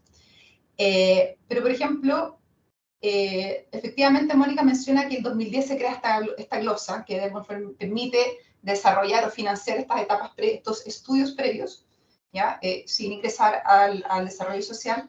Pero hay otro cambio que yo creo que quizás es un poco más importante, es que desde el 2012 se le permite a los APR postular, obtener, o sea, al proceso de evaluación social sin tener la inscripción de los derechos de agua. Es decir, usted APR puede postular, cuando se postula un proyecto se solicita una serie de antecedentes. Y uno de esos, lo más clave obviamente, es que el APR tenga constituidos derechos de agua, que va a ser la que va a proveer el servicio. Desde el 2012 se autoriza que eso no sea una exigencia para obtener el RS. Eso implica que actualmente hay APR que salen con estos derechos de agua o en procesos de trámite o también posteriormente se incorporó que por el solo Ministerio de la Ley se entendía que se les otorgaban 12 litros por segundo. Después se le incorporó otra flexibilidad, que en el caso de las captaciones de agua no era necesario tener perfeccionado el dominio del terreno. También, y después se agrega que en el caso de la construcción de los APR, el APR podría postular con el inicio de los trámites de expropiación del terreno, ¿ya? O con un compromiso de compraventa, por ejemplo, que tuviera una vigencia de al menos 5 años. Es decir, se van flexibilizando parte de los otros antecedentes que en proyectos de otra naturaleza se les exige tener, vigente y listos para que, porque ¿qué pasa? Porque cuando uno, en general, hay una inversión pública detrás y hay una autorización de una inversión, de un RS, lo que se le está diciendo a la DIPRES, en cierta medida, al Estado, es decir, este proyecto está en condiciones para partir su construcción ahora. Entonces, usted puede destinar parte del recurso público para iniciar su construcción. Si esos proyectos salen más o menos, implica que hay recursos públicos que dejé de destinar y que podrían derivar a otras cosas, porque me quedé esperando poder terminar estos trámites administrativos. ¿Qué quiero decir con esto? Que en el resto de las obras públicas se exige mucho que los proyectos, los terrenos estén saneados, que las factibilidades técnicas estén operativas, que las autorizaciones correspondientes estén, cosa que las obras, una vez que tenga el RS, se inicia el proceso de construcción. En APR eso se ha flexibilizado, ¿ya? Porque en la lógica de cómo acelerar este proceso de inversión y de alguna forma ir en paralelo con la evaluación social, mientras se terminan de desarrollar estos trámites administrativos, ¿ya? Que tienden a ser un poco más lentos. Y también el hecho de, también se otorgaron, siempre han existido flexibilidades de que en los requisitos de información, ya de los famosos RIS, a lo mejor algunos de ustedes lo conocen, es que en la etapa de diseño se puede hacer la etapa de los estudios de prefactibilidad, factibilidad y diseño unificado. Esto no se usaba mucho porque, como les decía, se salta directamente a ejecución, pero solo para reforzar que ha existido desde hace varios años un proceso de ir dotando de ciertas flexibilidades responsables ya para la ejecución de los proyectos de APR. ¿Por qué menciono el énfasis en responsables? Porque al final del día lo que hay detrás también es poder llegar con una inversión, con un proyecto que entregue el servicio que se espera a la comunidad. Lo peor que puede pasar es llegar con un proyecto, no solo, junto con tarde, pero que no dé abasto o no cumpla con los estándares que se necesitan. Por eso que hay que todas las flexibilidades que se vayan introduciendo, que se puedan ir conversando más adelante, tienen que tener siempre esta lógica de no perder de vista que lo que se está buscando y lo que se está asegurando es proveer una fuente de calidad de agua, una alternativa que funcione, que tenga sustentabilidad en el mediano plazo y que no el proyecto se quede corto a los 2 años. Dicho eso, quisiera ya pronunciar un poco sobre parte de los comentarios del documento, que me parece un tremendo aporte que exista un documento simple que explique más o menos un poco el ciclo de vida de los proyectos en esta etapa, que tiene que ser media confusa. Y quiero volver a reiterar que, ya para ir un poco cerrando, es que sin perjuicio que existe esta tensión de que el Sistema Nacional de Impuestos, el SNI, perdón, genera como un gran obstáculo. En la larga, el SNI es un actor clave. ¿Por qué? Porque permite una revisión neutral, ya un tercero independiente para asegurar que los antecedentes y que el proyecto va a hacer lo que dice hacer. ¿Ya? Y ahí en ese sentido, a mí me preocupa personalmente esta redacción que quedó en la ley de servicios sanitarios, en que entiendo que a nivel interno del gobierno no está muy resuelto tampoco, pero que la Subdirección de Servicios Sanitarios va a poder formular y evaluar proyectos APR. Es complejo porque al final vas a tener un actor que está autoformulándose el proyecto y autoevaluándose. Hay un tema de cuáles son los incentivos para hacer para de alguna forma armar proyectos que a lo mejor creemos que van a funcionar mejor, y obviamente cuál va a ser el incentivo de la subdirección de poder autorrechazarse proyectos. Entonces, yo ahí tengo mis dudas finalmente de cómo se va a implementar eso. Me genera preocupación, porque parte de las ventajas del Sistema Nacional de Inversiones, con todos sus problemas y que hay que ir perfeccionándolos, obviamente, es la posibilidad de que sea un tercero neutral. ¿Por qué digo neutral? Insisto en eso, porque la función objetivo de MDS es distinta a la función objetivo del MOP. Y obviamente, claro, hay momentos en que entrar en conflicto por el tema de los plazos y las urgencias. Pero permite a MDS tomar una postura bastante objetiva y de alguna forma cuestionar los supuestos que están detrás que justifican las rentabilidades sociales de los proyectos. Entonces, hay que ver finalmente cómo se va desarrollando eso, pero me parece muy compleja la figura y no sé cómo finalmente se va a gestionar eso. Entonces, para ir cerrando, lo que yo le decía en general, claro, poder fusionar etapas, en los APR ya se saltan toda la etapa y entran directamente a ejecución. Tienen en general en promedio unos procesos de iteración que no son largos, de hecho son razonables, entre 6 meses, que es como lo normal que toma proyectos de esta cuantía y de esta complejidad, obviamente. Pero eso obliga a que abre el desafío de mirar con más cautela, bueno, ¿qué es lo que está pasando en estos proyectos que realmente se demoran 5 años en salir? ¿Qué es lo que pasa? El desarrollo social está siendo muy exigente, está yendo más allá de lo que está establecido en su requisito de información. Hay diferencias de criterios entre las evaluaciones en regiones, o finalmente hay un cambio en las prioridades de los formuladores que dicen que, bueno, este año voy a activar este proyecto, después lo guardo en carpeta y vuelvo 2 años después. A eso se suma también que los RS tienen una vigencia de 2 años. Ya una vez que pasan los 2 años y tú no has iniciado la ejecución, tienes que volver a activar el sistema. ¿Por qué? Porque se entiende que cambiaron las condiciones con que se evaluó ese proyecto. Claro, no podría decir 2 años es muy poco tiempo, pero considerando que cuando se presentan los antecedentes para evaluarlo, los antecedentes que sustentan los APR ya tienen una antigüedad de a veces 4 años, 3 años, bueno, implica 2 años desde que tiene va sumando, por ejemplo, que se demoró 1 año en sacar la RS, implicaría que el proyecto se empieza a construir con una foto de la localidad de hace 6 años. Entonces, también hay que ver, bueno, si están entrando a revaluación, si se está perdiendo la vigencia de los RS, qué es lo que está pasando en esos servicios que no están pudiendo utilizar las fichas de RS que tienen. Se han dado facilidades en la construcción de las APR. Siempre, obviamente, es posible continuar y sondear otras facilidades. Y yo creo que sí sería interesante poder sondear la factibilidad, y fue algo que se propuso, de hecho, en una comisión asesora a fines del 2021, en que poder establecer procesos diferenciados de evaluación social. Y se propuso a nivel global, porque claro, tal como planteaba Mónica, pareciera extraño exigirle el mismo nivel de antecedentes para proyectos de distinta complejidad. Y aquí no hablo de complejidad asociada a costos, sino con la dificultad de poder desarrollar proyectos. Pero a lo mejor sería razonable poder tener 2 procesos distintos, un proceso para proyectos más complicados, más complejos, muy exhaustivo, que uno obligue al formulador a transitar por todas las etapas, y procesos más simplificados para proyectos más de menor complejidad técnica, que podría ser el caso APR. De hecho, en la ley de presupuesto que va a empezar a operar el próximo año, en una de las glosas viene ya un inicio de como un proceso, una evaluación simplificada, y de hecho se le entrega a Desarrollo Social con la subdirección de Servicios Sanitarios, ver cómo se va a definir ese modelo. Va a ser un primer acercamiento, me parece que se va a ser interesante ver cómo se aborda, porque podría ser una primera prueba, como pequeño pilotaje, entre comillas, prueba que era oficial, para ver cómo funciona esto de poder dar tratamientos diferenciados y si eso finalmente ayuda en los tiempos de elaboración.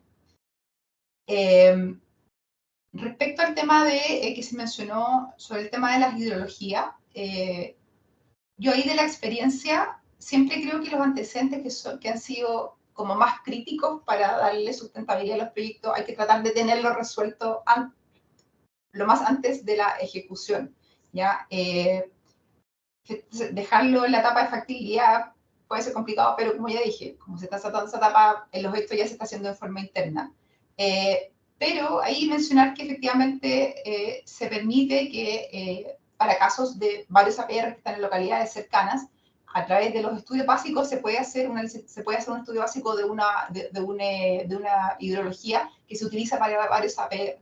Lo que quizás que se podría como sondear y que podría ser interesante es, bueno, si el MOB tiene antecedentes de estudios que puedan servir y que no haya que salir a licitar, bueno, ¿cómo los incorporamos? ¿Hasta qué año? ¿Qué antigüedad se aceptan? Porque con el tema del cambio climático y como han ido bajando, se han ido modificando las capacidades hídricas, es difícil de alguna forma utilizar, o no es adecuado utilizar muy antiguo, porque ya la imagen, la foto de esa localidad ya cambió.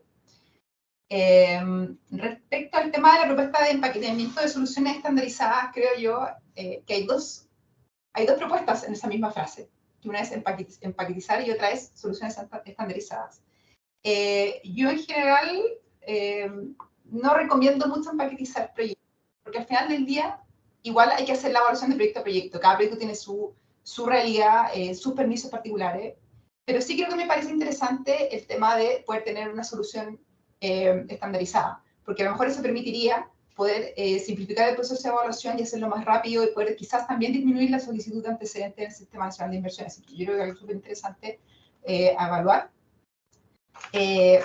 Y bueno, algo que les comenté ya, que era ojalá que se empiece a avanzar en este proceso como de tener procesos de evaluaciones sociales diferenciadas según la complejidad del proyecto, no solo en APR, sino que también en el resto de las tipologías de proyectos, porque eso también ayudaría mucho a poner los esfuerzos de los equipos técnicos, tanto de los formuladores como de desarrollo social, en los proyectos realmente importantes. En los proyectos que tú ya sabes más o menos que van a funcionar, bueno, que tengan un fast track y que puedan transitar más rápido sabiendo que hay menos riesgo en cuanto al efecto fiscal de equivocarse en la estimación de cuánto va a ser el costo y la mantención de esa obra fiscal.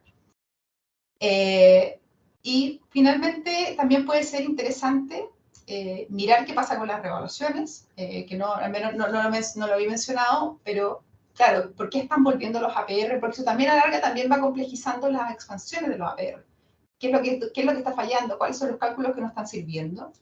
Y ahí también sugerir algo que sí sería interesante para poder de alguna forma acompañar todo este proceso como de agilización, porque no hay mejor fiscalización finalmente que la que viene de la misma sociedad civil, ¿ya? Y yo creo que ha quedado bastante claro con lamentables hechos.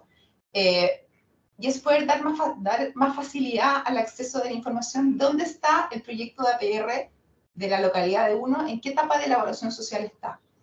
Ingresar a la página del Sistema Nacional de Inversiones, al BIP, si uno no tiene conocimiento de cómo funciona, es engorroso y muy difícil. Quizá ahí hay un esfuerzo tremendo que podría ser desarrollo social, de simplificar de cómo yo veo el tránsito del proyecto de la evaluación social y saber finalmente dónde está. Si el proyecto, ya se le emitió el RATE, quién lo tiene, si lo tiene la DEVACSE, poder ir a hablar con la DEVACSE, entender por qué se ha demorado en responder las observaciones. Si el proyecto está en desarrollo social, bueno, cuáles son los problemas que hay, etcétera. Eso también permite poder construir la trazabilidad finalmente del proyecto y también poder entregar antecedentes a las universidades y centros de investigación para también poder ir acompañando la elaboración de propuestas que finalmente mejoren también y aceleren y concreten la entrega de la provisión de los APR. Así que para cerrar vuelvo con la frase de Federico, que me parece muy buena, que la gestión tiene que ser oportuna. Y esa gestión oportuna requiere en este caso, obviamente, que el Sistema Nacional como un todo, ya que se entiende, tanto el formulador como MDS, respondan, operen a tiempo y entreguen los antecedentes que corresponden. También requiere que los actores que vienen después también puedan cumplir con sus cometidos en el tiempo y en los momentos clave y que no se extiendan necesariamente por problemas administrativos, burocráticos, una solución que está demandada en las localidades. Así que por eso quiero cerrar. Federico, muchísimas gracias por la oportunidad. Y quedo, abierta si hay consultas. Muchas gracias, Francisca. Gracias por esa visión global del Sistema Nacional de Inversiones, un poco con sus distintas trámites y funciones que tiene. Voy a dar paso, tenemos todavía 8 minutos, teníamos planificado hasta las 6:30. Voy a dar paso a algún par de preguntas que han aparecido en el chat. Y la primera quería aprovechar, no sé si Ricardo sigue conectado. Ricardo Saavedra. Sí, acá estoy. Oye, perfecto, Ricardo. Quería preguntarte a ti y a Francisca, a ambos, respecto de la pregunta, que es una pregunta difícil, yo lo sé, pero no por eso menos interesante, que hizo Gabriel Caldés, y que dice que los servicios sanitarios rurales en el mediano o largo plazo tienen que tender a hacerse cargo del servicio de tratamiento y alcantarillado. ¿Cómo ven ustedes en el conocimiento más territorial que tienes tú, Ricardo, y quizás más conceptual que puedas tener tú, Francisca, esta función? ¿Cómo ven que los sistemas estén preparados y cómo podrían ir abordando este desafío? Partamos por Francisca, por caballerosidad. A ver, efectivamente eso en su minuto cuando estaba en discusión la ley era una de las aprensiones más grandes, porque ya las comunidades de APR les cuesta, como ustedes también han desarrollado todo este proceso de asesoramiento y acompañamiento, cuesta ya gestionar la APR y ya se va a ingresar un nuevo rol que es bastante ya, que tiene otra complejidad y otra exigencia. Desde el ámbito del Sistema Nacional del SNI, en general cuando se incorporan estas modificaciones, lo que se hace es que de repente se ingresan paulatinamente, se hacen procesos como de acompañamiento de MS con los formuladores, porque acá no van a ser las comunidades de APR las que van a presentar el proyecto. El Sistema Nacional de Inversiones, y aquí no lo sabes, pero lo comento, solamente entidades públicas pueden presentar proyectos al Sistema Nacional de Inversiones. O sea, aquí obviamente va a requerir un rol importante del MOP, que va probablemente a hacer el acompañamiento técnico para presentarlo. Lo ideal sería, ojalá, que puedan previamente concordar con MDS cuáles son los antecedentes que se van a requerir, por qué se van a requerir esos antecedentes. Y esto obviamente va a requerir un proceso de calibración, que es lo que pasa cuando ingresa una nueva como tipología y también finalmente a lo mejor establecer procesos para reevaluación o actualización de APR que sean relativamente rápidos. Pero ahí en ese sentido yo sé que los equipos regionales de desarrollo social tienen la disponibilidad y los conocimientos para poder hacerlo. Gracias, Francisca. Ricardo, ¿cómo lo ves tú? Bueno, de igual manera como lo dice Francisca, el proceso está planteado de una manera gradual. A nivel de los territorios, yo he tenido la oportunidad de poder conversar con distintas personas que tienen mucha aprensión con respecto a este cambio de estructura, por lo mismo, porque ya existen muchas dificultades de gestión.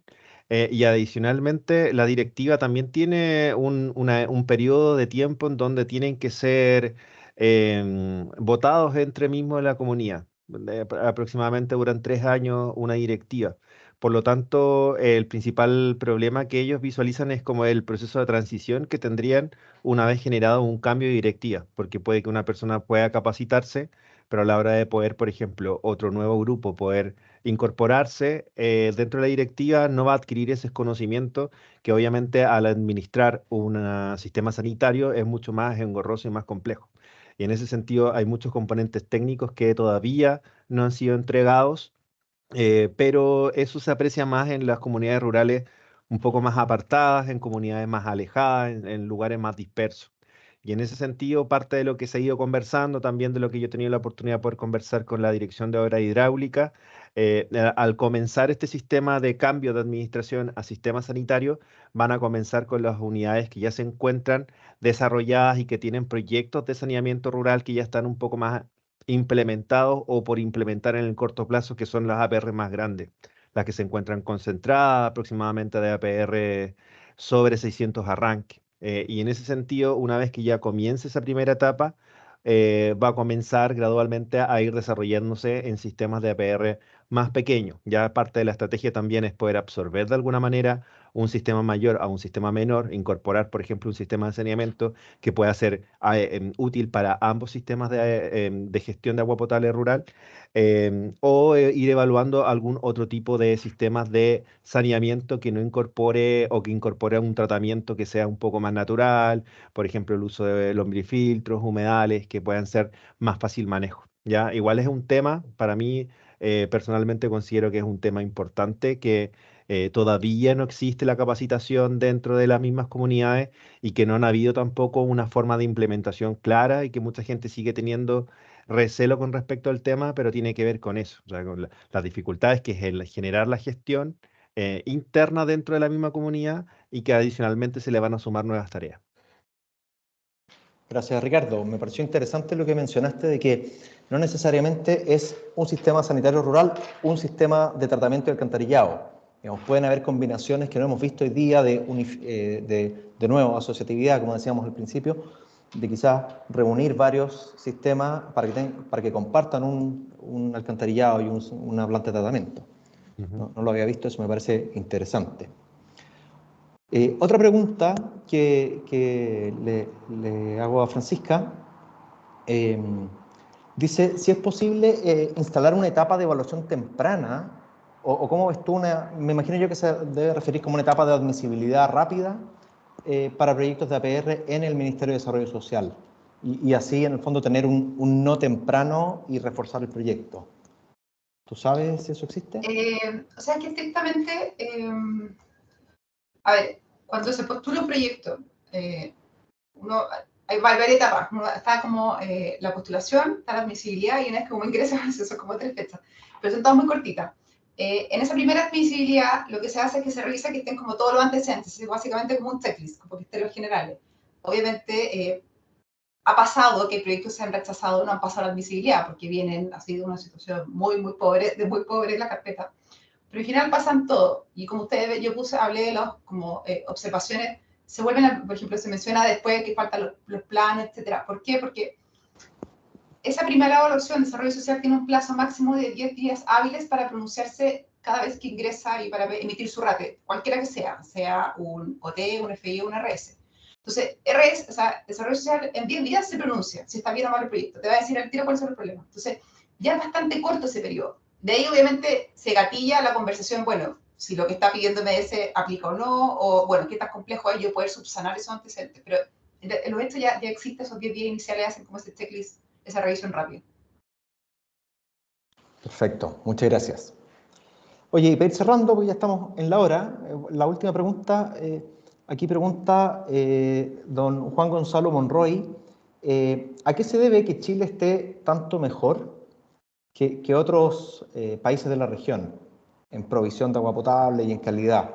Es una pregunta bastante abierta, no sé si alguno de los expositores quiere opinar al respecto.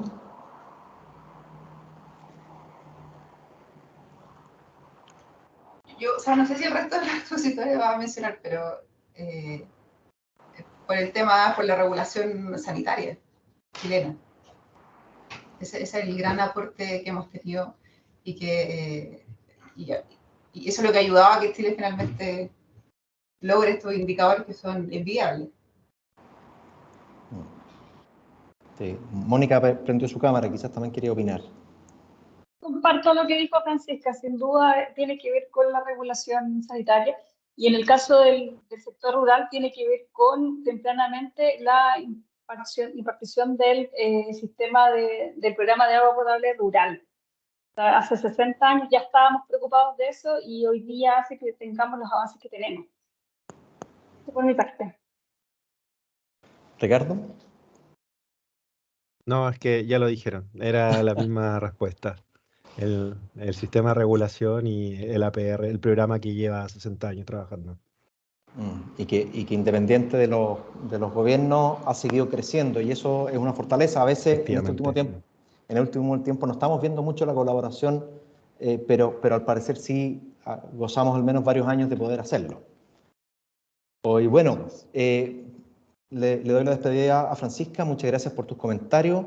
Nos dejaste algunas tareas, me pareció muy interesante tu propuesta que hablaba de transparencia en el proceso para que cualquier interesado pueda conocer en qué etapa está y cuánto tiempo lleva en cada etapa. Creo que eso, sin cambiar el proceso, nuevamente es una medida que permitiría agilizar porque le das el control social a los interesados, que son principalmente los comités de adelanto y quienes quieren desarrollar estos proyectos. Así que ahí quedamos con una tarea. Y bueno, muchas gracias a todos los asistentes, a todos los expositores. Con esto estamos dando por terminada este seminario. Vamos a compartir el documento. Vamos a compartirles la presentación, o sea, la grabación del video de la jornada.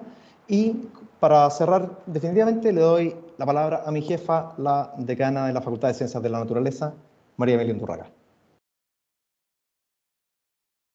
Oye, yo me estaba despidiendo nomás, Federico, era para hacer eso. Desearles a todos lo mejor. Yo creo que, bueno, ya que me das la palabra, agradecerle a todos los expositores. Creo que el poder entender tanto proyectos específicos como lo que hay detrás, las normativas y cuáles son estos procesos que tienen todas estas partes. Entonces, poder trabajar desde la academia con propuestas concretas que al final vayan a agilizar esa entrega de soluciones, pero como decía Francisca, siempre cuidando los recursos de todos. Y eso es cuidando los recursos en todos los ámbitos, no solamente en que son recursos de todo esto, sino también especialmente en pensar en la sostenibilidad de estos proyectos. Así que es un desafío grande y quedamos desde la Universidad de San Sebastián con Federico, con la Facultad de Ciencia de la Naturaleza y de Ingeniería, Arquitectura y Diseño, muy disponibles para seguir en este camino. Así que estén muy bien y que tengan todos una muy buena semana. Así es. Muchas gracias a todos por su participación y los tendremos en nuestra base de datos para invitarlos a próximas oportunidades que desarrollemos. Hasta luego. Hasta luego.